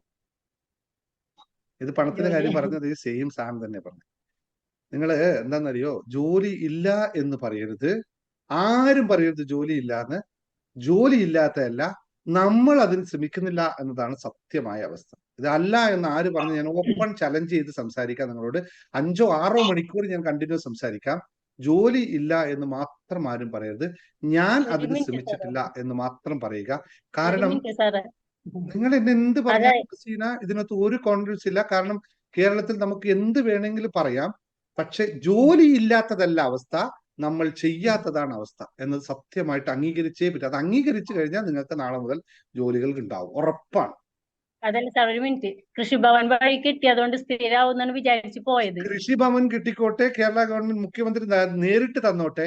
ശമ്പളമില്ലാത്ത ജോലി ചെയ്തതുകൊണ്ട് അത് ജോലിയാണെന്ന് പറയാൻ പറ്റില്ലല്ലോ. അത് കൃഷിഭവനാകട്ടെ, നിങ്ങളുടെ ഞാൻ പറഞ്ഞു, വീട്ടിലെ ഭാര്യ എന്ന് പറയുന്ന ജോലിയാണെങ്കിൽ ശമ്പളം മേടിക്കണം. അത് ജോലിയാണെങ്കിൽ അതിനകത്ത് ചിന്തിക്കുന്ന അത് ഇത്തരം ചിന്തകളിലെയാണ് പ്രശ്നം. കൃഷിഭവൻ കിട്ടിയോണ്ടെന്താ ശമ്പളം കിട്ടിയില്ലെങ്കിൽ പിന്നെ എന്താ ജോലിയുള്ള ജോലിയല്ലല്ലോ. കൃഷിഭവൻ ജോലി തന്നാൽ മതിയോ? നമുക്ക് ഭക്ഷണത്തിന് കൃഷിഭവൻ തരുന്നുണ്ടോ? എന്നാ ഓക്കെ, അതിന് വേണ്ടി ചെയ്യാം. ജോലിക്ക് നിങ്ങളൊരു ജോലി ചെയ്യുന്നു, കർമ്മം ചെയ്യുന്നെങ്കിൽ അതിന്റെ പാരിതോഷികം നിങ്ങൾക്ക് കിട്ടിയിരുന്നു. അത് കിട്ടുന്നില്ലെങ്കിൽ പിന്നെ അത് ചെയ്യാതിരിക്കുന്നതാണ്. അത് കിട്ടുന്നതിന് പോണം. ശരിക്കും സാറേ 8 മാസമായിട്ടുള്ളൂ ശരിക്കും ഇങ്ങനെ പണിയില്ലാതെ. അതിന് മുമ്പ് സ്ഥിരമായിട്ടുണ്ടായിരുന്നു. അപ്പൊ അതിലത്തെ വ്യക്തി നിങ്ങൾക്ക് 100 ജസ്റ്റിഫിക്കേഷൻ അതുമായിട്ട് പറയാം. പക്ഷെ നിങ്ങളുടെ കോർ റീസൺ എന്താണ്? ജോലി ചെയ്തു വരുമാനം. ശമ്പളം കിട്ടില്ല എന്ന് പറയുന്നതും അതിന്റെ ജസ്റ്റിഫിക്കേഷൻ 1000 എണ്ണം പറഞ്ഞു കഴിഞ്ഞാലും ഇത് മാറില്ല. ഈ സാധനം മാറുന്നില്ലല്ലോ. ഇല്ല ഇല്ല. അപ്പൊ അതിന് മാത്രം അഡ്രസ് ചെയ്താൽ ഇതെല്ലാം ഒഴിഞ്ഞു മാറില്ലേ? നിങ്ങൾക്ക് പണിയെടുക്കാൻ നിങ്ങൾ തയ്യാറാണെങ്കിൽ, ജോലി ചെയ്യാൻ തയ്യാറാകുന്ന ഒരാൾക്ക് എവിടെയും ജോലി കിട്ടും, പൈസയും കിട്ടും. ഇത് തത്വമാണ്, ലോകത്ത് എല്ലാവരും തത്വമാണ്. പക്ഷെ ഞാൻ ഇന്ന ജോലി ഇപ്പോൾ ഈ സമയത്ത് ഇന്നൊക്കെ ചെയ്യുള്ളൂ എന്ന കണ്ടീഷൻ ആണെങ്കിൽ നമുക്ക് കിട്ടുന്നത് കണ്ടീഷനിലായിരിക്കും. അത് വ്യത്യാസമാണ്. ഇതില്ല എന്ന് പറഞ്ഞേക്കരുത് ആരും. പറയുകയാണെങ്കിൽ പിന്നെ പുറം രാജ്യത്ത് നിന്ന് വന്നിട്ട് പുറത്തിട്ട് സംസ്ഥാനത്ത് വന്നിട്ട് ജോലിക്ക് പോകുന്നവർക്ക് വഴി ഉണ്ടാവില്ലല്ലോ. ഇവിടെ ജോലി ഇല്ലല്ലോ. അങ്ങനെ ജോലി ഇല്ലാത്ത ഒരു സംസ്ഥാനം ഉണ്ടാവില്ല. പ്രത്യേകിച്ച് അത് ശ്രദ്ധിക്കാത്തതുണ്ട് കേട്ടോ. അപ്പൊ ഏതായാലും ഒരു കാര്യം ഇത്രയും പറഞ്ഞത്, നിങ്ങൾ ഇത് തന്നെ കണ്ടിന്യൂ ചെയ്തു. നിങ്ങൾ വിശ്വാസപൂർവ്വം 100% വിശ്വാസപൂർവ്വം നിങ്ങൾ RFI സിറ്റുവേഷൻ ചെയ്തു കഴിഞ്ഞാൽ നിങ്ങൾക്ക് റിസൾട്ട് കിട്ടും. നമ്മൾ വാക്ക് പറഞ്ഞു തന്നു എന്നല്ലാതെ അതിനപ്പുറത്തേക്ക് നമുക്കൊന്നും ചെയ്യാനില്ല. നിങ്ങളുടെ വിശ്വാസമാണ് ഇതിനകത്ത് ഇരിക്കുന്നത്. അത്രേ ഉള്ളൂ കേട്ടോ. Okay, thank you. ഞാൻ പറയട്ടെ സാറേ? പെട്ടെന്ന് പറഞ്ഞു. ഞാൻ പറയട്ടെ? പറയട്ടെ? കേക്കാണ്ട് സാറേ, ഒന്നും കേക്കാലല്ലോ. രാധാ ദിനേശ് പറഞ്ഞു പെട്ടെന്ന്. പറയട്ടെ. അതിൽ എനിക്ക് IR5 സിറ്റുവേഷൻ പറഞ്ഞിട്ടില്ല. എനിക്ക് എല്ലാ കാര്യങ്ങളും പെട്ടെന്ന് ശരിയാവണം സാറേ. അത് ശരിയാവുമ്പോ എനിക്കൊരു പേടിയാവും. അത് എന്തൊരു സംഭവം അതെന്നുള്ളത്. പക്ഷെ പൈസയുടെ കാര്യം ഒന്നും പറഞ്ഞാൽ വരുന്നില്ല കേട്ടാ. അത് അവിടെ നിൽക്കാം. പൈസേനെ ഞാൻ അത്രയ്ക്കധികം സാറാ ഹോപ്പിനെ പറയുമ്പോ പ്രാർത്ഥിക്കുന്ന കേട്ടപ്പോഴേക്ക് മനസ്സിലായി ഞാൻ അതന്നെയായിരുന്നു സംഭവം. അത്രയും വെറുപ്പിച്ച് വിട്ടുള്ള സംഭവാ. അപ്പൊ പിന്നെ അടുത്ത് വരണ്ടേ? അപ്പൊ ഇത്തിരി കുറച്ച് കഷ്ടപ്പെടേണ്ടി വരും എന്ന് എനിക്കറിയാം, മനസ്സിലായിട്ടുണ്ട്. ഇപ്പം നേരത്തെ മാഡം പറഞ്ഞതിനൊരു മറുപടി ഞാൻ പറയാം. ഇപ്പൊ എനിക്ക് CT സ്കാനൊക്കെ കഴിഞ്ഞപ്പോ ഇനി PET സ്കാൻ പറഞ്ഞിട്ടുണ്ട് ആശുപത്രിയിൽ നിന്ന്. അപ്പോ 25,000 രൂപയാണ്. പക്ഷെ അത് ഞങ്ങളുടെ ESIയിൽ കിട്ടില്ല, അമലയില്. പക്ഷെ അവിടെ ഇരുന്ന് ഞാനൊരു തീരുമാനം എടുത്തു. ഞാൻ ചെയ്യേണ്ടത് കാറ്ററിംഗ് ആണ്. ചായയും കടിയും ആണ് കാറ്ററിംഗ് ചെയ്യേണ്ടത്, അല്ലാണ്ട് ചോറും കറിയൊന്നും അല്ല കേട്ടോ. ഉണ്ണിയപ്പം ബിസിനസ് പെട്ടെന്ന് തുടങ്ങണം വീട്ടിൽ പോയിട്ട്. മോനെ സഹായിക്കണ്ടേ? അവന് 25,000 രൂപയൊന്നും പെട്ടെന്ന് ഉണ്ടാക്കാനുള്ള വരുമാനം ആവുന്നില്ല.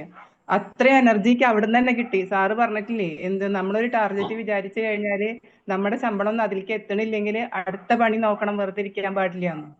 അതിനുള്ള എനർജി എനിക്ക് ആ ഓർമ്മയിൽ വന്നു. ഇപ്പൊ ഞാൻ ചെയ്യണ്ടെന്ന് പറയുമ്പോഴേക്ക് തന്നെ ഞാൻ ഒന്ന് വെറുതെ യൂട്യൂബൊക്കെ നോക്കി കൂടുതൽ ദിവസം കേടുവരാതിരിക്കുന്ന ഉണ്ണിയപ്പത്തിന്റെ റെസിപ്പി ഒക്കെ നോക്കി ഞാൻ മനസ്സിലാക്കി വെച്ച് ഞാൻ ഉണ്ടാക്കി നോക്കി, എടുത്തു വെച്ച് നോക്കി. 7 ദിവസം 8 ദിവസമൊക്കെ നൂലും വരുന്നില്ല, നല്ല ടേസ്റ്റ് കൂടി വരുന്ന റെസിപ്പി പഠിച്ചു.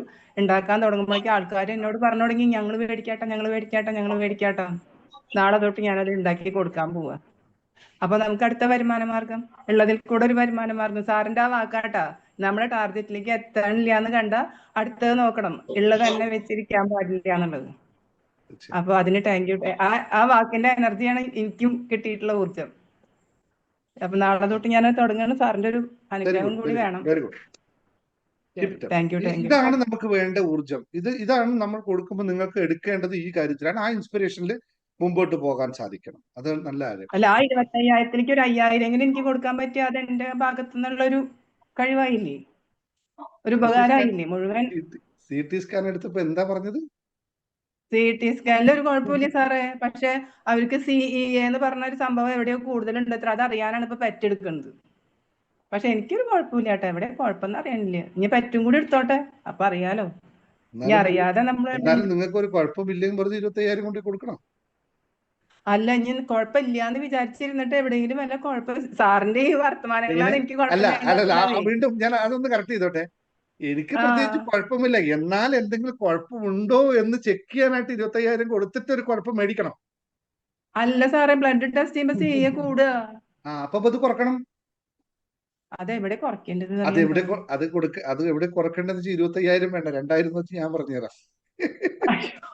അതെന്തായാലും ഞാൻ സാറിനെ വിളിക്കണമെന്ന് വിചാരിച്ചിട്ടുണ്ട്. പക്ഷെ ഞങ്ങള് കുറഞ്ഞ വരുമാനക്കാരായ കാരണം അവിടത്തോളം എത്തിയില്ല. ആരോഗ്യ കാര്യങ്ങളൊക്കെ വളരെ വളരെ വ്യക്തമായി നമുക്ക് നമ്മൾ അകത്തോട്ട് നോക്കിയാൽ മനസ്സിലാകും എവിടെയാണ് എനിക്ക് കുഴപ്പമുള്ളതെന്ന്. ഒരു മാസം ഒരു 900 രൂപ തന്നിട്ട് മെഡിറ്റേഷൻ വന്നിരുന്നിട്ട് അകത്തോട്ട് നോക്കുമ്പോൾ മനസ്സിലായി ഈ ഭാഗം എവിടെയോ വർക്ക് ചെയ്യുന്നില്ലല്ലോ എന്ന് ശ്രദ്ധിച്ചാൽ, കുറച്ച് ശ്രദ്ധയോടെ ഇരുന്നാൽ മതി, ഇത് മനസ്സിലാക്കാൻ പറ്റും. ഞാൻ പറഞ്ഞത് ഹോസ്പിറ്റലിൽ ചെയ്യേണ്ടെന്നല്ല, but this is all again your confection. നിങ്ങളുടെ ഒരു തീരുമാനമാണ് ഇത്. അങ്ങനെ ആണെങ്കിൽ ആയിക്കോട്ടെ എന്ന് പറയുന്നത് നോക്കിയതിന് പകരം എനിക്കതില്ലാന്ന് തീരുമാനം. ഇപ്പൊ നേരത്തെ കഴിഞ്ഞ പ്രാവശ്യം ഞാൻ പറഞ്ഞിരുന്നു, ഇപ്പൊ ഈ ഇരിക്കുന്ന കുമാർ സാറ് ഇപ്പോൾ ശരിക്കും പറഞ്ഞാൽ അല്ലേ ഇന്നിവിടെ ഇല്ല. ആളെ അവസ്ഥ അനുസരിച്ച് ആളെപ്പോഴേ മരിച്ചുപോയി. ഡോക്ടർമാർ റിപ്പോർട്ട് പ്രകാരം ആളെപ്പോഴേ മരിച്ചുപോയി. ആളാണ് എന്റെ മുമ്പിൽ കഴിഞ്ഞ ഇത്രയും ദിവസമായിട്ട് ഒരു കുഴപ്പമില്ലാതിരിക്കണേ. അപ്പോ അല്ല, ഡോക്ടർമാർക്ക് ലിമിറ്റേഷൻസ് ഉണ്ട്. അവർക്കെല്ലാം ടെക്നിക്കലി മാത്രമേ പറയാൻ പറ്റുള്ളൂ. അതിനപ്പുറത്തുള്ള ചില കാര്യങ്ങളൊക്കെ ഈ ലോകത്ത് യാഥാർത്ഥ്യങ്ങളുണ്ട്. നിങ്ങളൊന്ന് ശ്രമിച്ചു രാധാ മാം, ഒന്ന് ഒന്ന് പിന്നെ ഒന്ന് തിരിച്ചു ചിന്തിച്ചു നോക്ക്. നിങ്ങൾക്ക് ഒരു കുഴപ്പമില്ല. ഞാൻ ചിന്തിക്കും, പക്ഷെ എന്റെ കൂടെയുള്ള മക്കള് ചിന്തിക്കില്ലേ. അവര് ഡോക്ടർ പറഞ്ഞേ നിൽക്കും. ഹരിയോം ഹരി. വീണ്ടും അതിനെ പറയാം. സാറ് പറഞ്ഞതിന് എനിക്ക് വിശ്വാസം. നിങ്ങൾ നാളെ മുതൽ തീരുമാനിച്ചു, നിങ്ങൾക്ക് ഒരു കുഴപ്പമില്ല. നിങ്ങൾ പൂർണ്ണ ആരോഗ്യവതിയും പൂർണ്ണ ഊർജ്ജസ്വലയാണ്. നിങ്ങൾ നിങ്ങളുടെ പണി ജോലിയായിട്ട് മുന്നോട്ട് പോകും. ശരി, thank you. Okay, thank you, thank you. എനിക്ക് ക്ലാസ് എടുക്കണ്ടേ? നിങ്ങൾക്ക് ചെലവ് കൂടുതലും വരവ് കുറവാണെങ്കിൽ നിങ്ങൾ കൂട്ടണോ? അല്ല ഞാൻ ഇത് പറഞ്ഞ് കേട്ടോണ്ടിരിക്കോ? പെട്ടെന്ന് പറ മാധവി. സാറേ, ഞാൻ കഴിഞ്ഞ വിഷൻ ബോർഡ് സെറ്റ് ചെയ്തതില് എനിക്ക് എന്റെ ഒരു ആഗ്രഹം സാധിച്ചു കിട്ടി സാർ. എന്റെ ഒരു പ്രോപ്പർട്ടി ബാങ്കിലായിരുന്നു പണയപ്പെടുത്തിയിരുന്നത്. അപ്പം അത് കിട്ടാൻ വേണ്ടി ഞാൻ ഗോൾ സെറ്റ് എഴുതിയിരുന്നു സാർ. അത് മിനിഞ്ഞാന്ന് ജൂലൈ 2-ാം തീയതി ഞാൻ ആ പ്രോപ്പർട്ടി ബാങ്കിൽ നിന്ന് എടുത്തുകൊണ്ടുവന്നു സാർ. വളരെയധികം സന്തോഷമുണ്ട് സാർ. നന്ദിയുണ്ട്. ചിട്ടി അത് മിസ്സായി പോയി സാർ. അത് എനിക്ക് വിൻ ചെയ്യാൻ പറ്റിയില്ല സാർ. പ്രോപ്പർട്ടി ഒരു ഡോക്യുമെന്റ് ഞാൻ എടുത്തു. ഇനി ഒന്ന് ഉണ്ട് താനും ബാങ്കില്. അപ്പൊ അതൊന്ന് ശരിയായി കിട്ടി. കച്ചവടം ചെറുങ്ങനെ കൂടി വരുന്നുണ്ട് സാർ. അതില് ഒരു എന്താ വെച്ചാൽ ഒരു മാറ്റം വന്ന് തുടങ്ങിയിട്ടുണ്ട്. എനിക്ക് അതിലൊരു സന്തോഷം തന്നെയാണ്. പറഞ്ഞ കാര്യങ്ങളൊക്കെ ഞാൻ ഓർക്കുന്നുണ്ട്. നിങ്ങൾക്ക് മനസ്സിലായില്ലേ? മനസ്സിലായി സാർ, മനസ്സിലായി സാർ. മാധവി, ഞാൻ അന്ന് നിങ്ങളൊരു കറക്ഷൻസ് പറഞ്ഞിരുന്നു. നിങ്ങളെ അതിനൊന്ന് ഫോളോ ചെയ്ത് നിങ്ങൾ നന്നായിട്ട് കൃത്യമായി ഫോളോ അപ്പ് ചെയ്ത് പോകുന്ന ഒരാളാണ് കേട്ടോ. അതുകൊണ്ട് നിങ്ങൾ ആഗ്രഹിച്ചതെല്ലാം നിങ്ങൾക്ക് നേടാൻ പറ്റും. യാതൊരു ഡൗട്ടും ഇല്ല നിങ്ങളെ സംബന്ധിച്ച്. ബിസിനസ് ഒക്കെ അവിടുത്തെ നിങ്ങൾ ചെയ്യുന്ന അനുസരിച്ച് നല്ല ബിസിനസ് നിങ്ങൾക്കുണ്ട്. നന്നായി തന്നെ പോട്ടെ കേട്ടോ. Okay sir, thank you sir. Thank you. Tasni എന്താ പറയാ? തസ്നി പെട്ടെന്ന് പറഞ്ഞു. എനിക്കൊരു കാര്യം അറിയാണ്ട്. തസ്നി പറയാൻ പറഞ്ഞു. ഹലോ, പറ. സാറേ, ഞാൻ കോഴിക്കോടാണ്. ഞാൻ 3-ാമത്തെ ദിവസമാണ് സാറിന്റെ ക്ലാസ് കേൾക്കുന്നത്.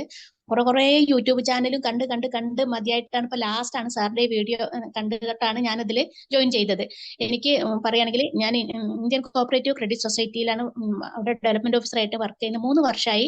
പക്ഷെ ഒന്നും ഇതുവരെയും ഒരു RD മാത്രമേ കിട്ടിയിട്ടുള്ളൂ. ഒരു പ്രൊമോഷൻ പീരീഡ് ഒന്നും ആയിട്ടില്ല എനിക്ക്. അപ്പൊ ഇന്നലെ ഞാൻ 777 ഞാൻ എഴുതി വെച്ചിട്ടുണ്ടായിരുന്നു 2 പേരുടെ FD ഇട്ടാല് നമുക്ക് പ്രൊമോഷനും ഇപ്പൊ വാർഷികമൊക്കെ വരുന്നുണ്ട്. അതിന്റെ കാര്യം ഒന്ന് നോക്കണം. പിന്നെ എനിക്ക് ഒന്നാമത്തെ കാര്യം പറയാനുള്ളത്, ഒരു ഓപ്പറേഷൻ കഴിഞ്ഞിട്ടുണ്ടായിരുന്നു ബേബി മെമ്മോറിയൽ ഹോസ്പിറ്റലിലായിരുന്നു കോഴിക്കോട്. പക്ഷെ കയ്യിന് അവരെന്തോ മസിലിന്റെ ഉള്ളിൽ ഞരമ്പ് പൊട്ടി എന്ന് പറഞ്ഞിട്ടാണ് ഓപ്പറേഷൻ ചെയ്തത്. ഇപ്പൊ എത്രയോ ഫിസിയോതെറാപ്പി ചെയ്തു, എന്നിട്ടും ഇപ്പോഴും എനിക്ക് കയ്യിന്റെ അവസ്ഥ ആ ഒരു ഇതിൽ തന്നെ പോകുന്നത്. പൈസ 3.5 ലക്ഷത്തോളം ആയി. ഉള്ള ഗോൾഡ് ഒക്കെ വെച്ചിട്ടാണ് ഞങ്ങൾ ഇത് ചെയ്തിട്ടുള്ളത്. പക്ഷെ ഇപ്പോഴും എനിക്കത് മാറിയിട്ടില്ല. അത് എന്താന്നുള്ളത് അറിയുന്നില്ല. പല സ്ഥലത്ത് പോയിട്ട് പല ചികിത്സകളൊക്കെ ചെയ്തു. ഇപ്പോഴും കൈ ആ ഒരു സ്റ്റേജിൽ തന്നെയാണ്. അപ്പൊ അങ്ങനെ എനിക്ക് വേറെ ജോലിക്കൊന്നും പോകാൻ വയ്യ. ഈ സൊസൈറ്റിയിൽ എനിക്കൊന്ന് പുരോഗതിയായിട്ട് വരണം. പിന്നെ ഞാൻ മോന്റെ ഒരു കാര്യം പറയുന്നുണ്ട്. അവൻ +2 ആണ്. ഇപ്പൊ അവനൊന്ന് പഠിക്കാനും കൂടിയുള്ള ഒരു ഇൻട്രസ്റ്റ് കൊടുക്കണം. ഭയങ്കരമായിട്ട് മൊബൈലിൽ നോക്കിയിരിക്കും. രാത്രി മൊത്തമായിട്ട് മൊബൈൽ നോക്കിയിരിക്കും ഉറക്കൊഴിഞ്ഞിട്ട്. അപ്പൊ അതിനും കൂടിയുള്ള എല്ലാ കാര്യങ്ങളും ഒന്ന് എനിക്ക് ചെയ്തു തരണം. ഓക്കെ, എത്രയൊക്കെയും പറയാനുണ്ട് സാറേ. കുറെ യൂട്യൂബ് കണ്ട് നിങ്ങൾ എന്തിനാ അടുത്തത്? ഓരോന്ന് എഴുതി വെച്ചിട്ട് ഒരു ഡയറി ഒക്കെ ഫുള്ള് നിറഞ്ഞു. 12 യൂട്യൂബ് ചാനൽ കണ്ടിട്ടാണ്? വേറെ യൂട്യൂബ് ചാനൽ കണ്ടിട്ടാണ്? വേറെ സാറിന്റെ ഞാൻ 3 ദിവസമായിട്ടുള്ള കണ്ടിട്ട്. ഇതൊന്നും രജനി അല്ലാതെ ഈ പറഞ്ഞ തത്വങ്ങളൊന്നും രജനിക്ക് വർക്ക് ചെയ്തില്ല എന്നല്ല ഈ പറഞ്ഞതിന്റെ അർത്ഥം. അതെ, ഞാൻ പല എന്റെ ഇഷ്ടത്തിന് അതിൽ നോക്കി. അപ്പോ രജനി അങ്ങനെയാണെങ്കിൽ ഈ തത്വങ്ങൾ ശരിയല്ലാത്തതായിരിക്കും, രജനിക്ക് ഇത് വർക്ക് ചെയ്യാത്തായിരിക്കും. ആയിരിക്കും നമ്മൾ അല്ല, ഇത് കൃത്യമായി മനസ്സിലാക്കാം. കേറിയിരുന്നില്ല. ഇത്രയും ചാനലുകളിൽ കയറി ഇറങ്ങുമ്പോൾ എല്ലാവരും പറയുന്ന തത്വങ്ങൾ രജനിക്ക് വർക്ക് ചെയ്യുന്നില്ലെങ്കിൽ അത് തത്വങ്ങൾ പറയുന്നതിന്റെ മിസ്റ്റേക്ക് ആയിരിക്കുമോ, രജനി മനസ്സിലാക്കിയതിന്റെ മിസ്റ്റേക്ക് ആയിരിക്കുമോ? അറിയില്ല, നമുക്ക് എങ്ങനെങ്കിലും രക്ഷപ്പെടാൻ വേണ്ടിയിട്ട് അല്ല, ഓരോന്നും ഇത് നോക്കും. അപ്പൊ അറിയാത്തപ്പോൾ അതിനെ രക്ഷപ്പെടുന്നത് എങ്ങനെ? ഇതെന്താണെന്ന് അറിഞ്ഞാലേ രക്ഷപ്പെടാൻ പറ്റുള്ളൂ. അതെ ഇതെന്താണ് സാറേ, സംഭവം ഇപ്പോഴാണ് എന്ന് എനിക്ക് അറിയാതെ തോന്നുന്നത്. രക്ഷപ്പെടാൻ, അല്ല എനിക്ക് രക്ഷപ്പെടണം. പക്ഷേ അത് ഈ പണ്ട് നമ്മളെ ഈ പൾസ് ഈ പസിൽസ് കളിക്കില്ലേ, പസിൽസ് കളിക്കുന്ന ഒരു ഇതുണ്ടായില്ലേ, അതിൽ ഒരു എലി പോകുന്ന വഴിയെ കാണിച്ചു കൊടുക്കാൻ വരയ്ക്കാൻ പറഞ്ഞു കഴിഞ്ഞാൽ എലി പുറത്തിറക്കേണ്ട വഴി അന്വേഷിച്ച് നോക്കുമ്പോൾ അവിടെ നമ്മൾ എലി പുറത്തിറക്കുന്നില്ല എന്ന് തീരുമാനിച്ച പിന്നെ അതിന് വഴിയില്ലല്ലോ. അതിന് വരച്ച് പോകുന്നല്ലേ, ഓർമ്മയില്ലേ പസിൽസ് ഇങ്ങനെ ആ കളിയില്ലേ ഇതിനകത്ത്. അപ്പൊ അതിന് പിന്നെ പുറത്തിറങ്ങുന്ന എലി മോനും പറയും, വിചാരിക്കുകയാണ് ഞാൻ പുറത്തിറങ്ങുന്നില്ല എന്ന് തീരുമാനിച്ചു കഴിഞ്ഞാൽ പിന്നെ വഴിയുണ്ടോ? പിന്നെ മക്കളും പറയും സാറേ, ഞാൻ ഈ 3 വർഷമായിട്ട് ഈ സൊസൈറ്റിയിൽ മീറ്റിങ്ങിന് പോകും, ഒന്നും കാര്യമായിട്ടൊന്നും എനിക്ക് ഇന്ന് ഞാൻ ബെനിഫിറ്റ് പറയുന്നത് കിട്ടുന്നില്ല. ഞാൻ അപ്പൊ ഇപ്പോഴും എല്ലാവരും ശ്രദ്ധിക്കണം. ഞാൻ പറയുന്ന പോയിന്റിലേക്ക് അത് ആള് പിടിക്കാതെ സ്കിപ്പ്. ഇതാണ് പ്രധാനമായിട്ട് നിങ്ങൾ എല്ലാവരും ശ്രദ്ധിക്കേണ്ട കാര്യം. നമ്മൾ എന്താണോ പറയുന്നത് അതിനകത്ത് അവർ നിൽക്കൂല. ഈ പ്രധാനമായിട്ട് ശരിക്കും മാറ്റം വരാത്തതിന്റെ പ്രധാന കാരണം എന്ത് പറഞ്ഞു വയ്ക്കുന്നു അതിനെപ്പറ്റി ഒന്നും ശ്രദ്ധിച്ചിട്ടില്ല, തിരിച്ച് പറയാൻ ശ്രമിക്കുകയാണ്. നിങ്ങൾ എല്ലാവരും ശ്രദ്ധിക്കേണ്ട കാര്യം, നമ്മൾ എല്ലാവരും ഇതൊരു സൈക്കോളജിക്കൽ ആയിട്ടുള്ള കാര്യമാണ്. നമ്മൾ ഒരാളോട് ഒരു ചോദ്യം ചോദിക്കുന്നു, പക്ഷെ പിന്നെ നമ്മൾ എന്താ ചെയ്യുന്നത് അറിയോ? നമ്മൾ അടുത്തത് എന്താണ് പറയേണ്ടതെന്ന് ആലോചിക്കുകയാണ് ചെയ്യുന്നത്. ഇങ്ങോട്ട് പറയുന്നത് കേൾക്കാൻ നമ്മൾ ക്ലോസ് ചെയ്ത് വെച്ചിട്ട് അടുത്ത ക്വസ്റ്റ്യൻസിനെയാണ് നമുക്ക് ഉണ്ടാവുക. ഈ ഒരു തത്വം എപ്പോഴാണ് നിങ്ങൾ മാറുന്നത്, അപ്പോൾ നിങ്ങൾക്ക് കാര്യങ്ങൾ മനസ്സിലാകാൻ തുടങ്ങും. കാരണം കേൾക്കുന്നതിനനുസരിച്ചാണ് ചോദ്യമെങ്കിൽ ഉത്തരം കിട്ടും. പക്ഷെ നമ്മൾ ആൾ ഇങ്ങോട്ട് പറയുമ്പോൾ അടുത്ത ചോദ്യമാണ് നമ്മളെ മനസ്സിൽ കംപ്ലീറ്റ് ആയി നിൽക്കണേ. അത് ആണ് നമ്മുടെ ഇതെല്ലാത്തിനും പ്രധാനമായ കാര്യം. നിങ്ങൾ ഒരാൾ ഒരു കാര്യം ചോദിച്ചാൽ ഉത്തരം ഗ്രഹിക്കുക, എന്നിട്ട് ചോദ്യം ഉണ്ടാക്കുക. അപ്പോൾ ഇത് മനസ്സിലാക്കി കിട്ടും.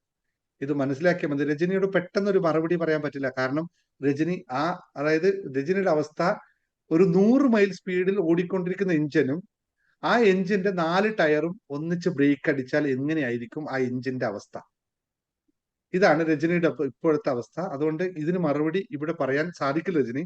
ഇതെല്ലാം പരിഹരിക്കാൻ പറ്റുമെന്ന് 100% ഉറപ്പ് ഞാൻ തരാം. പരിഹരിക്കാൻ പറ്റും, നിങ്ങൾ വിചാരിച്ചാൽ പരിഹാരം പറ്റും. ഞാൻ വിചാരിക്കും സാറേ, ഞാൻ വിചാരിക്കും, എനിക്ക് തീർച്ചയായിട്ടും എനിക്ക് ഇതിൽ വിജയിക്കണമെന്നുണ്ട്. പിന്നെ വിചാരിച്ച മോനും പറ്റും. പറയും വേറെ ഒരു വഴികളും നമുക്ക് പറയാനില്ല. വേറെ ഒരു മന്ത്രമില്ല, മായമില്ല, ജാലമില്ല, ഒന്നുമില്ല. നിങ്ങൾ പിന്നെ ഒരാൾ ഒരു തീരുമാനിച്ചാൽ കാര്യം ഞാനത് ശരിയാക്കി തരാം. ഒരു കാര്യം കൂടി പറയട്ടെ സാറേ, നമ്മളതിനെ ഒന്ന് ചെയ്യുമ്പോൾ വേറൊന്ന് കണ്ടു കഴിഞ്ഞാൽ പിന്നെ അടുത്ത നമ്പർ വേറെ എഴുതും. അങ്ങനെയൊക്കെ ആണോ എന്നുള്ളത് എനിക്ക് അല്ല, തോന്നുന്നു. അപ്പൊ അതാണല്ലോ അതായിരിക്കും ഞാനിപ്പോ നന്നായി. പറഞ്ഞതിന്റെ അർത്ഥം. ഞാനിപ്പോ പറഞ്ഞത് തന്നെയല്ലേ. ഇപ്പൊ നിങ്ങളെ പറ്റി ഞാൻ പറഞ്ഞത് എന്താണ്? ഞാൻ പറയുന്നത് കേൾക്കുന്നതിന് മുമ്പ് നിങ്ങൾ അടുത്ത ക്വസ്റ്റ്യനിൽ പോകുന്നത് അത് തന്നെയാണ് അവിടെയും സംഭവിച്ചത്. ഇത് കേൾക്കുമ്പോൾ ഇതെല്ലാം അടുത്താണെന്ന് വിചാരിക്കും, ഇങ്ങനെ പോകും. അതാണ് ഇതിന്റെ പ്രധാനമായ കാര്യം. ഇത് നിങ്ങളുടെ വിഷയം, ഇത് ഇനി സൈക്കോളജിക്കൽ ഈ യൂട്യൂബ് ഇഷ്യൂ ആണ്. ചാനൽ തന്നെ കണ്ടിട്ട് വേണ്ട വിധം ചെയ്യും. Okay okay sir, thank you. ഞാനൊന്ന് പറഞ്ഞോട്ടെ സാർ. ഒരു സെക്കൻഡ് കൃഷ്ണേട്ടാ, ഒന്ന് അവിടെ അൺമ്യൂട്ട് സാറേ, ചെയ്ത്. ഒരു മിനിറ്റ് എല്ലാവരും അൺമ്യൂട്ട് ചെയ്യണേ. കൃഷ്ണേട്ടാ,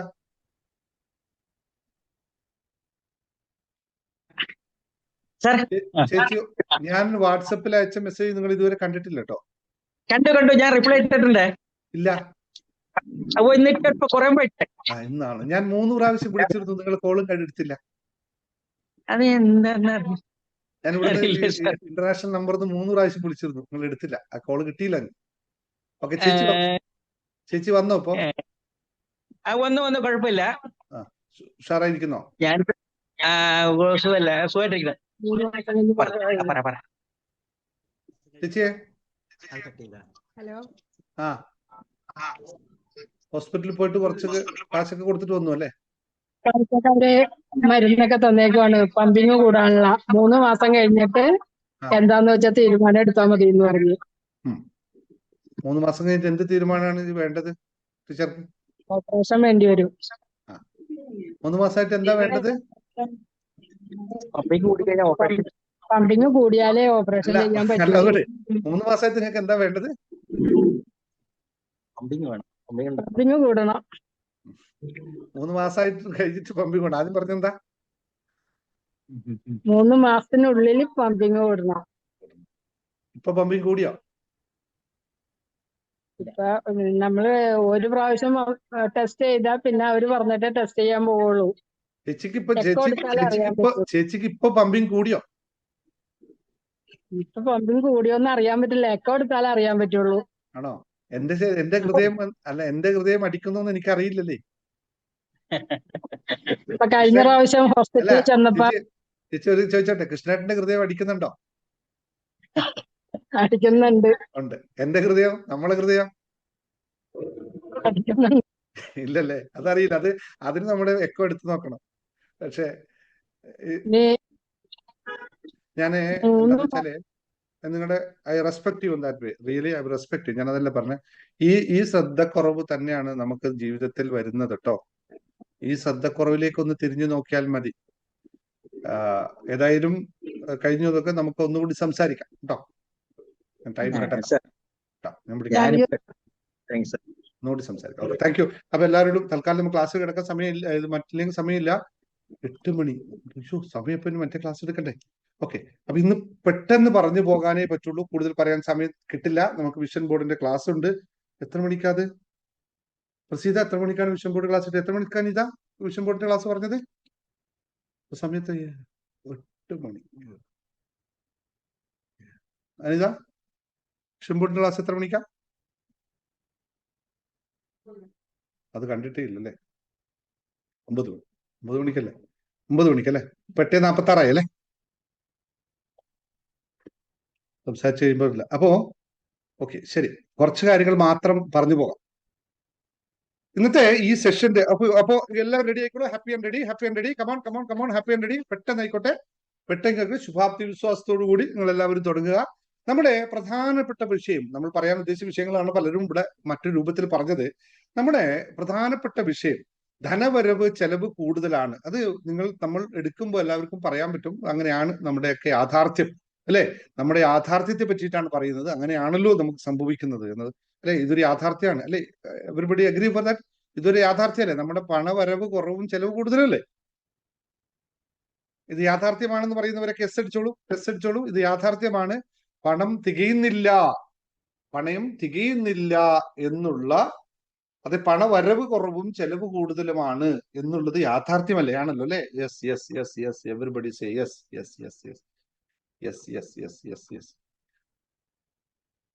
അപ്പോ നമ്മള് ഒരു മനസ്സിലാക്കേണ്ട പണത്തെ കുറിച്ചുള്ള ചില കാര്യങ്ങളെ പറ്റി നമ്മൾ പലവട്ടം പറഞ്ഞതാണ്.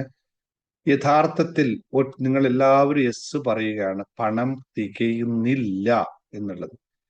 യഥാർത്ഥത്തിൽ ഒറ്റ ചോദ്യം ചോദിച്ചോട്ടെ, തികയാത്തത് നമ്മൾ കരുതുന്നതിനേക്കാൾ വളരെ ആഴത്തിലുള്ള ഒരു കാര്യമാണ് ഈ സാമ്പത്തികമായുള്ള പ്രശ്നങ്ങൾ എന്ന് പറയുന്നത്, അല്ലെങ്കിൽ സാമ്പത്തികമായ പ്രശ്നങ്ങളുടെ വേരുകൾ എന്ന് പറയുന്നത്. നമ്മളൊരു ചെറിയൊരു ടോക്കിൽ പറഞ്ഞൊന്ന് തീർക്കാൻ പറ്റുന്ന കാര്യമല്ല. അതുകൊണ്ട് ഞാൻ ഒരു കാര്യം കൂടി സ്റ്റാർട്ട് ചെയ്തതിന്, പണം നമ്മളിലേക്ക് എന്ന് പറഞ്ഞിട്ടുള്ള പുതിയ ഒരു പോഡ്കാസ്റ്റ് സീരീസ് ഇന്നു മുതൽ തുടങ്ങിയിട്ടുണ്ട്. നിങ്ങൾ എത്ര പേര് യൂട്യൂബിൽ കൂടെ വരുന്നതിന് മുമ്പ് കണ്ടു എന്നറിയില്ല. അതിന്റെ കോൺസെപ്റ്റ് പോഡ്കാസ്റ്റ് ആണ്. വീഡിയോ പോലുള്ള വേറൊരു സംഭവമാണ് പോഡ്കാസ്റ്റ് ആണ്. അത് പണം നമ്മളിലേക്ക് എന്ന് പറയുന്നതാണ്. അത് 30 ദിവസത്തെ ഒരു ചലഞ്ചാണ്. പണം നമ്മളിലേക്ക് എത്തിക്കാനുള്ള വളരെ സിമ്പിൾ ആയിട്ട് മാജിക്കൽ മണി മെത്തേഡാണ്. യൂട്യൂബിൽ ഫ്രീ ആയിട്ട് കാണാം. അതിൽ എല്ലാവർക്കും പബ്ലിക് ആയിട്ടുള്ള ഇതാണ്. ഇതൊന്ന് പറയുന്നുണ്ട്. പിന്നൊന്ന് സമ്പത്തിന്റെ രഹസ്യങ്ങൾ എന്ന് പറഞ്ഞിട്ട് നമ്മുടെ ബിസിനസ് ചാനലിൽ, ബിസിനസ് മാസ്റ്ററി ഹബിൽ സമ്പത്തിന്റെ രഹസ്യങ്ങൾ എന്ന് പറഞ്ഞ 100 രഹസ്യങ്ങളെ പറ്റി പറയുന്നുണ്ട്. ഇന്ന് 10ാമത്തെ 11ാമത്തെ രഹസ്യം അവിടെ ആയിട്ടുണ്ട്. ഇവിടെ ചാനൽ കാണാത്തവർ അതിൽ പോയി കാണണം. ബിസിനസ് മാസ്റ്ററി ഹബിൽ സമ്പത്തിന്റെ രഹസ്യങ്ങൾ എന്ന് പറയുന്ന സംഭവം. അപ്പോ നമ്മുടെ സാമ്പത്തികമായ പ്രശ്നങ്ങളുടെ യഥാർത്ഥ കാരണം നമ്മൾ ഉദ്ദേശിക്കുന്ന ഈ ഒരു വാക്കുകൾ കൊണ്ട് ഇവിടെ പറയുന്നതിനേക്കാളും വളരെ ഡീപ്പാണെന്ന് എനിക്കും അറിയാം. കാരണം സാമ്പത്തികമായ പ്രശ്നങ്ങൾ നമുക്ക് യഥാർത്ഥത്തിൽ സംഭവിക്കുന്നത് ബാങ്കിൽ പൈസ ഇല്ലാഞ്ഞിട്ടാണോ, നിങ്ങളുടെ പേഴ്സിൽ പൈസ ഇല്ലാഞ്ഞിട്ടാണോ എന്നൊന്ന് ആലോചിച്ച് നോക്കി.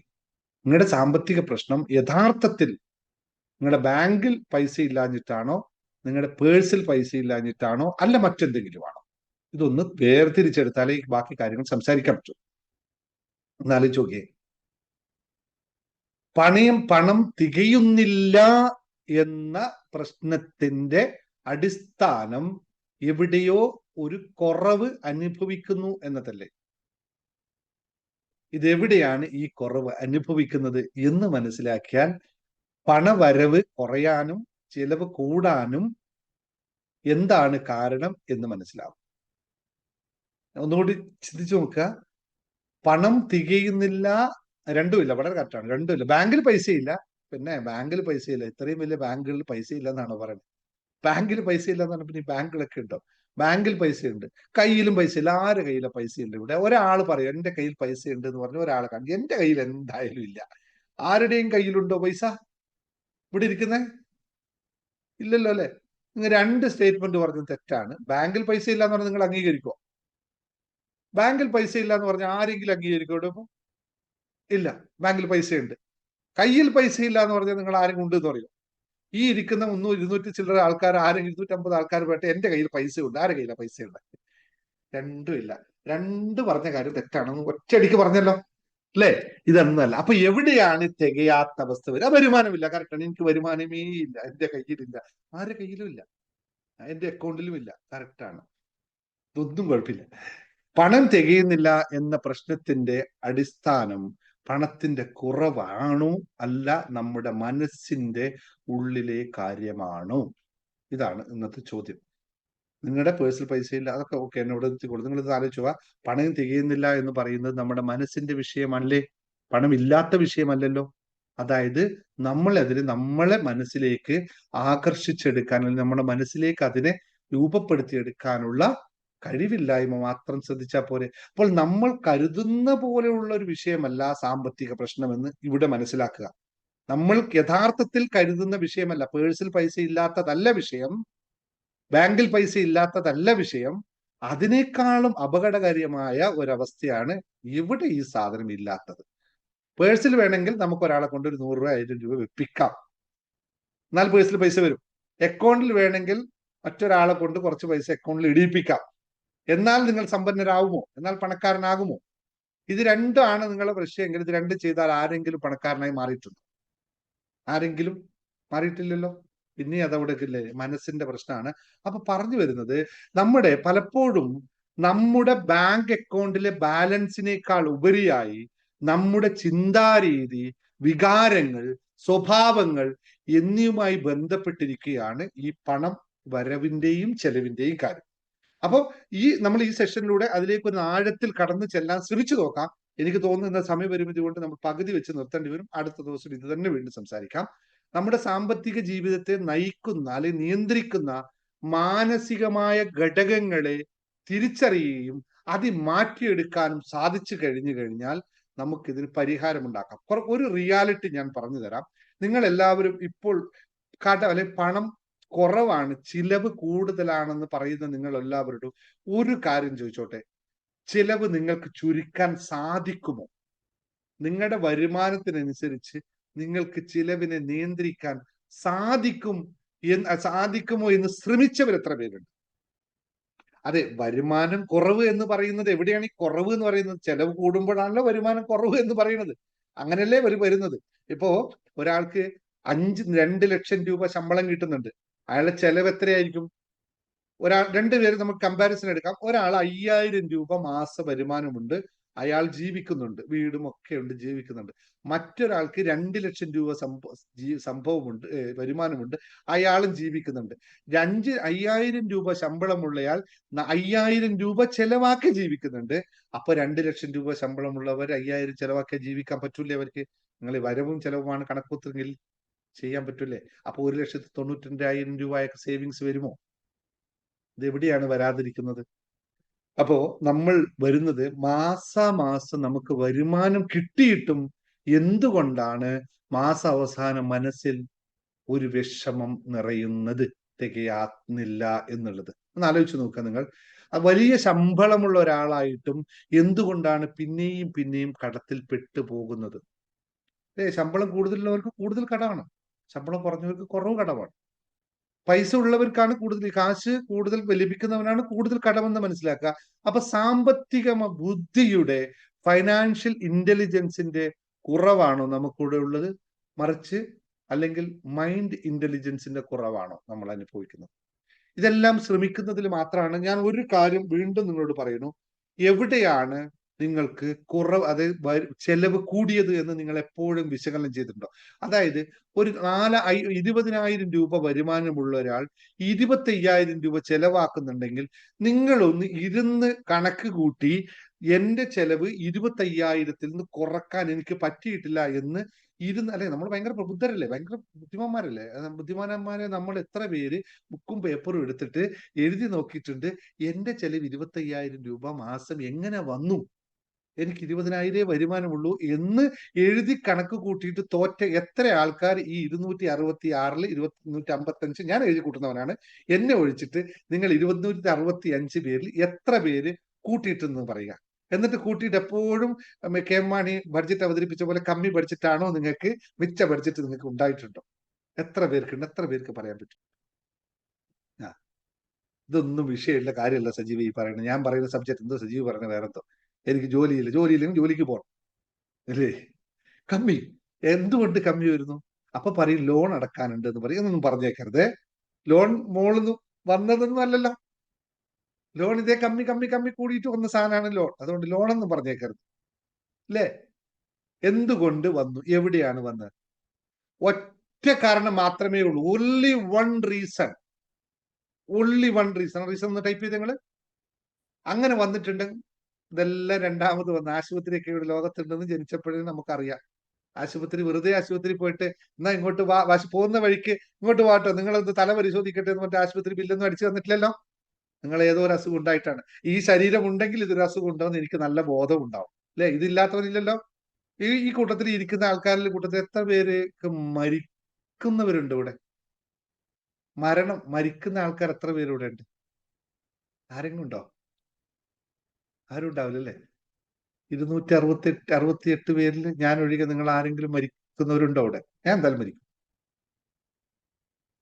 അംഗീകരിക്കില്ലല്ലോ. ഒറ്റ സത്യം മനസ്സിലാക്കും. ചില സത്യങ്ങൾ ആരും അംഗീകരിക്കില്ല. ഒരാളും, ഞാൻ പറഞ്ഞപ്പോ ആരും ടൈപ്പ് ചെയ്ത് നോക്കി, ചില സത്യങ്ങൾ ആരും അംഗീകരിക്കില്ല.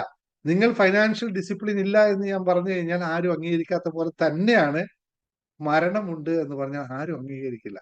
ഈ സത്യല്ലേ? ഒരാൾക്ക് മാറ്റാൻ പറ്റുമോ? ഇല്ലല്ലോ. ഇതിലേക്കല്ല പോണ്ടത്.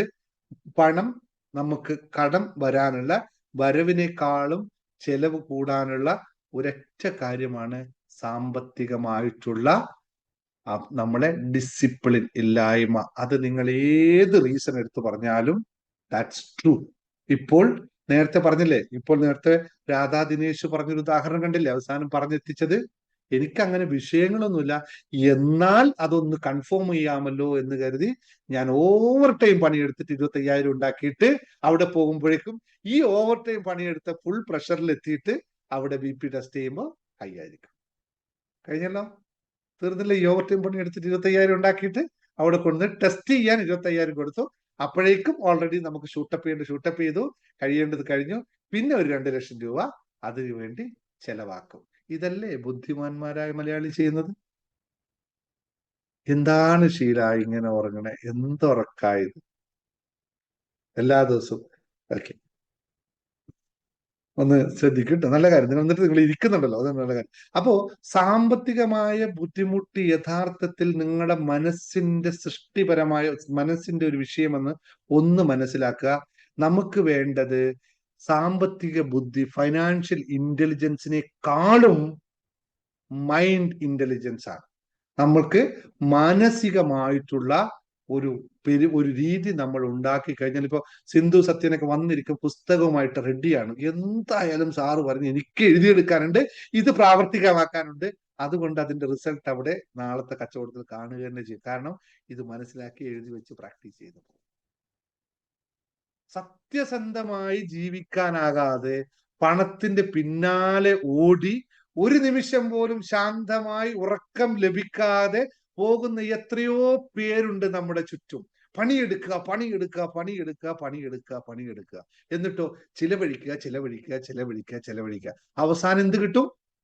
ജീവിതമില്ല എന്ന അവസ്ഥയിൽ ഈ ഓട്ടത്തിനിടയിൽ അവർക്ക് നഷ്ടപ്പെടുന്നത് സ്വസ്ഥതയും സമാധാനവുമാണ് എന്ന് മനസ്സിലാക്കുക.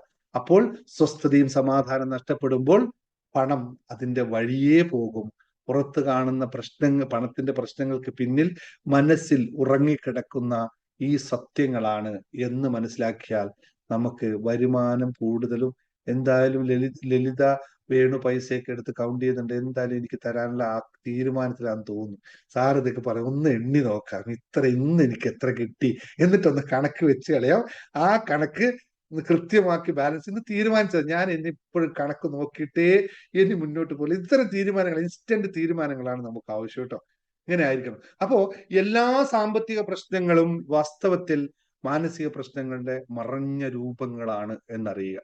ഇത് പറയുമ്പോൾ നിങ്ങൾ പറയും, ഇതൊക്കെ എങ്ങനെയാ സാർ ഇങ്ങനെയൊക്കെ പറയുന്നത്? ഞാനൊരു കാര്യം ചോദിച്ചോട്ടെ. ഇതിപ്പോ ചിലപ്പോ സത്യം ഞാൻ പറഞ്ഞില്ലേ, സത്യത്തിന് മുഖം എന്നെ പോലെ ഒന്നും അല്ല എന്ന് പറഞ്ഞില്ലേ? സത്യത്തിന് മുഖം അല്ലല്ലോ, ഇങ്ങനൊന്നും അല്ലല്ലോ, വളരെ വികൃതമാണ്. അപ്പൊ ഞാനൊരു കാര്യം ചോദിച്ചോട്ടെ. നിങ്ങൾക്ക് ഇപ്പോൾ 25,000 രൂപയാണ് വരുമാനമുള്ളത്. നിങ്ങളുടെ ഭർത്താവിനും അല്ലെങ്കിൽ നിങ്ങൾക്ക് ഭാര്യയ്ക്കും ഒരു 50,000 രൂപ കൂടി വരുമാനമുണ്ട്. അപ്പൊ മാസം 75,000 രൂപ വരുമാനം. ആവറേജ് നല്ലൊരു മിഡിൽ ക്ലാസ് ഫാമിലിയാണ് ഇന്നത്തെ സമയത്ത് കേരളത്തിലെ. ഒരു കാറുമുണ്ട്, വീടുമുണ്ട്, ഒക്കെ ഉണ്ട്. സ്വസ്ഥമായി നിങ്ങൾ 75,000-ന് 50,000 ഒരു 40,000 രൂപ ചെലവാക്കി ബാക്കി സേവ് ചെയ്ത് സുഖമായി ജീവിച്ചു പോകുന്നു. സന്തോഷമുള്ള കാര്യമല്ലേ? ഒരു 35,000 40,000 രൂപ സേവ് ചെയ്ത് പോകുന്നു. ഒരു കുഴപ്പമില്ല, നിങ്ങൾക്ക് ലോണുകളില്ല, ഒന്നുമില്ല, രണ്ടുപേരും ഉദ്യോഗസ്ഥന്മാരാണ്, ഒക്കെ പോകുന്നുണ്ടല്ലോ, സന്തോഷകരമായി പോകുന്നുണ്ടോ ഇല്ലേ? ഇതൊന്നും നിങ്ങൾ അനലൈസ് ചെയ്ത് നോക്കുക. ഇങ്ങനെയുള്ള ഒരു കുടുംബമാണ്. സ്വസ്ഥമായിട്ട് ഒരു കാറുണ്ട്, അത്യാവശ്യം പോകാനുള്ള കാറുണ്ട്, വീടുണ്ട്, ഒക്കെ ഉണ്ട്, സ്വസ്ഥമായിട്ട് ഇരിക്കുന്നത്. നിങ്ങൾക്ക് ഒരേ ഒരു മകളേ ഉള്ളൂ, ഒറ്റ മോള്, സിംഗിൾ, വൺ ഡോട്ടർ, ഒരേ ഒരു മകളേ ഉള്ളൂ, ഒരു മോനും ഒരു മോളേ ഉള്ളൂ എങ്കിൽ നിങ്ങളുടെ ബാങ്കിൽ 4 ലക്ഷം രൂപ അല്ലെങ്കിൽ 10 ലക്ഷം രൂപ ഇപ്പോൾ ബാലൻസ് ആയിട്ട് കിടക്കുന്നുണ്ട്. 10 ലക്ഷം രൂപ ഇപ്പോൾ ബാലൻസ് ആയിട്ട് കിടക്കുന്നുണ്ട്. മകളുടെ കല്യാണത്തിന് നിങ്ങൾ എത്ര ലക്ഷം രൂപ ചെലവഴിക്കും? അല്ലെ? കല്യാണം ഒന്നേ ഉള്ളൂ കേട്ടോ, രണ്ടില്ല, ഒരെണ്ണേ ഉള്ളൂ. എത്ര ലക്ഷം രൂപ ചെലവഴിക്കും? ഒന്ന് എഴുതി നോക്കി. നിങ്ങൾ ഇതേ അസംഷൻ ചെയ്തിട്ട് നിങ്ങൾ എഴുതി നോക്കി. എപ്പോൾ മനസ്സിലാകും ഇത് മനസ്സിൽ നിന്നാണോ ഈ സംഭവം ഉണ്ടായത്, അല്ല സമ്പത്തിന്റെ പ്രശ്നത്തിലാണോ ഉണ്ടായത് എന്ന് മനസ്സിലാകും. അല്ല, എത്ര ലക്ഷം രൂപ ചെലവ്? 10 ലക്ഷം നിങ്ങളുടെ ബാങ്ക് ബാലൻസ് ഇട്ട് നിങ്ങളുടെ ആവറേജ് ഒരു നല്ലൊരു മിഡിൽ ക്ലാസ് ഫാമിലിയാണ്, കുടുംബത്തിലൊക്കെ നല്ല റെസ്പെക്ട് ഒക്കെ ഉണ്ട്, ഒരു നല്ല രീതിയിലാണ്. നിങ്ങൾ മകളുടെ കല്യാണത്തിന് എത്ര ലക്ഷം രൂപ ചെലവഴിക്കും? ഇതിൽ ഉത്തരം അറിയാത്തവരൊന്നും ആരും ഇവിടെ ഇല്ല കേട്ടോ, എല്ലാവർക്കും ഉത്തരം അറിയാം. പക്ഷെ ഇപ്പൊ തൽക്കാലം പറയാതെ പറഞ്ഞു കഴിഞ്ഞാൽ സാർ അതിന്റെ മുകളിൽ എന്തെങ്കിലുമൊക്കെ പണിയെടുക്കുന്നുണ്ട്. വളരെ ബുദ്ധിപൂർവ്വം ജയ ആൻസർ ചെയ്യുന്ന 5 ലക്ഷം ഞാൻ ചെലവഴിക്കുന്നത്. പിന്നെ മോള് പിറ്റേ ദിവസം അവിടുന്ന് മോളെ ഒഴിക്കുക 15 ലക്ഷം. പോരട്ടെ ബാക്കി കൂടി 15 lakhs, 9 ലക്ഷം. 10 ലക്ഷത്തിന് 9 ലക്ഷം ചെലവാക്കി 1 ലക്ഷം പിന്നെ അവിടെ 25 ലക്ഷം പോരട്ടെ. ഞാൻ പറഞ്ഞു മിഡിൽ ക്ലാസ് ഫാമിലിയാണ്, സാധാരണ രീതിയിൽ നമ്മൾ ജീവിച്ചു പോകുന്ന, നല്ല സ്വസ്ഥമായിട്ട് സമാധാനത്തിൽ ജീവിച്ചു പോകുന്ന ഫാമിലിയാണ് എന്ന് പറയുമ്പോൾ എത്ര ലക്ഷം രൂപ ചെലവാകും? 25 ലക്ഷം രൂപ. Take it as it is, only 25 ലക്ഷം രൂപ. 10 ലക്ഷം നിന്നും 10 ലക്ഷം ബാങ്കിലാണുള്ളത്. 10 ലക്ഷമാണ് നിങ്ങൾ ബാങ്കിലുണ്ടെങ്കിൽ 30 ലക്ഷം രൂപ. ഇതൊക്കെ പറയാൻ പൊന്നൂസെ, അവളെ സ്വന്തം കാലിൽ നിൽക്കാൻ പഠിച്ചാൽ പറയും. അവൾ സ്വന്തം കാലിൽ നിൽക്കണമെങ്കിൽ ഭർത്താവിന്റെ വീട്ടിൽ കല്യാണം കഴിക്കുന്നവൻ പറയും സ്വന്തം കാലല്ല വേണ്ടത്, 2 സ്വർണത്തിന്റെ കാലം കൂടി അവൾക്ക് കൂടെ വാങ്ങിച്ചു കൊടുക്കണം എന്ന് പറയും, അല്ലേ? ഒരു ചിട്ടി പിടിക്കും, ഒരു ലോൺ എടുക്കും, 30 ലക്ഷം രൂപ മിനിമം, വളരെ മിനിമം. എത്ര ആവറേജ് ആയാലും 5, ഇതെല്ലാം നിങ്ങൾ ഇവിടെ ഇപ്പൊ എന്റെ ക്ലാസ്സിൽ ഒന്ന് ടൈപ്പ് ചെയ്യുന്നൊന്നും വേണ്ട, ഇത് എനിക്കറിയാവുന്ന കാര്യമാണ്. 10 ലക്ഷം ഒന്നും അല്ല, സത്യമായിട്ടും 25 തൊട്ട് 30 ലക്ഷം രൂപ നിങ്ങൾ ചെലവഴിക്കും. നിങ്ങൾ ഇല്ല എന്നൊന്നും പറയണ്ട, ചെലവഴിക്കെങ്കിൽ അടുത്ത 20 ലക്ഷം രൂപ എവിടെ നിന്ന് പോകും? അപ്പൊ വരുമാനം കുറഞ്ഞതാണോ നിങ്ങളുടെ പ്രശ്നം, ചെലവ് കൂടിയതാണോ യഥാർത്ഥ പ്രശ്നം? ഇത് ചെലവ് കൂടേണ്ട ഉണ്ടായിരുന്നോ? നിങ്ങൾ ഒരു ആവറേജ് നല്ല രീതിയിൽ ബഹുമാനിച്ച ഒരു വ്യക്തിയാണെങ്കിൽ നിങ്ങൾ ചെലവാക്കുന്ന പണത്തിന്റെ അനുസരിച്ചാണോ നിങ്ങളുടെ മകളെ ഒരാൾ കല്യാണം കഴിച്ചു കൊണ്ടുപോകുന്നത്? അല്ല ആർഭാടം നടത്തിയിട്ടാണോ നിങ്ങൾ നിങ്ങളുടെ വ്യക്തിത്വത്തെ കാണിക്കുന്നത്? അല്ല വളരെ ഡിസിപ്ലിനോടായി ജീവിച്ചിട്ടാണോ കാണിക്കുന്നത്? ഇത് രണ്ടൊന്ന് വിശകലനം ചെയ്ത് കഴിഞ്ഞാൽ നമ്മുടെ അവസ്ഥ അറിയും. ഇപ്പോ കല്യാണം കഴിച്ച ഏറ്റവും എക്സ്പെൻസീവ് ഹോൾ ഏതാണെന്ന് അന്വേഷിച്ച് നടക്കുന്നതല്ലേ നമ്മുടെ സ്ഥിതി. സ്വർണത്തിനെ പറ്റിയൊന്നും ഞാൻ പറഞ്ഞില്ല, സ്വർണ്ണമൊക്കെ ഇൻവെസ്റ്റ്മെന്റ് ആണ്, അതൊക്കെ അവിടെ ഇരിക്കട്ടെ. ഇതൊന്ന് അല്ലേ സത്യം എന്നറിഞ്ഞ് മനസ്സിലാക്കാൻ വേണ്ടി വിട്ടുകൊണ്ട് ഇന്നത്തെ ക്ലാസ് നമുക്ക് അവസാനിപ്പിക്കാം. ഇതിനെപ്പറ്റി ബാക്കി അടുത്ത ദിവസം നമുക്ക് ചർച്ച ചെയ്യാം. ഇത് നിങ്ങൾ സ്വന്തമായിട്ട് ഒന്ന് വിശകലനം ചെയ്യൂ, ഇത് ഇത്രത്തോളം നിങ്ങളുടെ ജീവിതത്തിൽ അപ്ലൈ ആണെന്നുള്ളത്. 40 ലക്ഷം രൂപ ചെലവാക്കിയിട്ട് വീട് വെക്കാൻ തുടങ്ങിയ ആൾ വീട് കൂടുമ്പോൾ, വീട് പണി തീരുമ്പോൾ 80 ലക്ഷം രൂപ എങ്ങനെയായി എന്നത് മറ്റാരും ഉണ്ടാക്കിയെടുക്കുന്നതല്ല എന്നൊന്ന് തിരിച്ചറിഞ്ഞു കഴിഞ്ഞാൽ നമ്മുടെ ഈ വരുമാനത്തെക്കാളും ചെലവ് കൂടാനുള്ള ഇതിന്റെ ഉത്തരവാദി ഈ വരുമാനം വരുത്തുന്നിടത്താണോ അല്ല ചെലവഴിക്കുന്നിടത്താണോ എന്ന് മനസ്സിലാക്കും. ഞാൻ വളരെ ലളിതമായി പറഞ്ഞതാണ് ഇത്. ഞാൻ പറഞ്ഞ സത്യം പറയുമ്പോൾ ചിലർക്ക് അംഗീകരിക്കാൻ പറ്റില്ല. ഞാൻ എൻ്റെ മകളെ കല്യാണം ഒന്നല്ലേ എനിക്ക് മോളുള്ളൂ, കാശ് എനിക്ക് നാളെയും ഉണ്ടാക്കാമല്ലോ, അവളെ കല്യാണം നാളെ നടത്താൻ പറ്റില്ലല്ലോ എന്ന് കരുതി ഞാൻ 20 ലക്ഷം കടം 30 ലക്ഷം കടം മേടിച്ചാൽ എന്തേ സാറേ പ്രശ്നം എന്ന് ചോദിച്ചാൽ ഒരു പ്രശ്നവുമില്ല. നിങ്ങൾ വാങ്ങിക്കുക തന്നെ വേണം. നിങ്ങൾ വാങ്ങിച്ചിട്ട് തന്നെ 30 അല്ല 40 ലക്ഷം ചിലപ്പോൾ വാങ്ങിച്ചിട്ട് വാങ്ങിക്കണം. കാരണം ഒന്നല്ലേ ഉള്ളൂ മോൾ. പക്ഷേ അവിടെ പോയി കഴിയുമ്പോൾ നിങ്ങളുടെ മകളുടെ 2 കാലിന്റെ കൂടെ 2 സ്വർണ്ണക്കാലങ്ങൾ വാങ്ങിച്ചിട്ട് പോകുന്നുണ്ടെങ്കിൽ മനസ്സിലാക്കുക 4 കാലിൽ അവർക്ക് അവിടെ നിൽക്കുന്ന അവസ്ഥ ബുദ്ധിമുട്ടായിരിക്കും അല്ലേ? ആ ബുദ്ധിമുട്ടാണ് പലരും ഡൈവേഴ്സിലേക്ക് എത്തുന്നത് എന്നൊന്ന് തിരിച്ചറിഞ്ഞാൽ ഈ വിഷയത്തിന് പരിഹാരം നമുക്ക് കാണാൻ പറ്റും. ലളിതമായി പറഞ്ഞുള്ളൂ. ബാക്കി കാര്യങ്ങൾ അടുത്ത ക്ലാസ് സംസാരിക്കാം. നമുക്ക് ക്ലാസ് ഉണ്ട് വിഷൻ ബോർഡിലെ. Thank you all. എല്ലാവരും ഇത്രയും കേട്ട് നിന്ന് എല്ലാവർക്കും നന്ദി. Thank you. തിരിച്ചറിയാം. Okay, will see you next day. Thank U.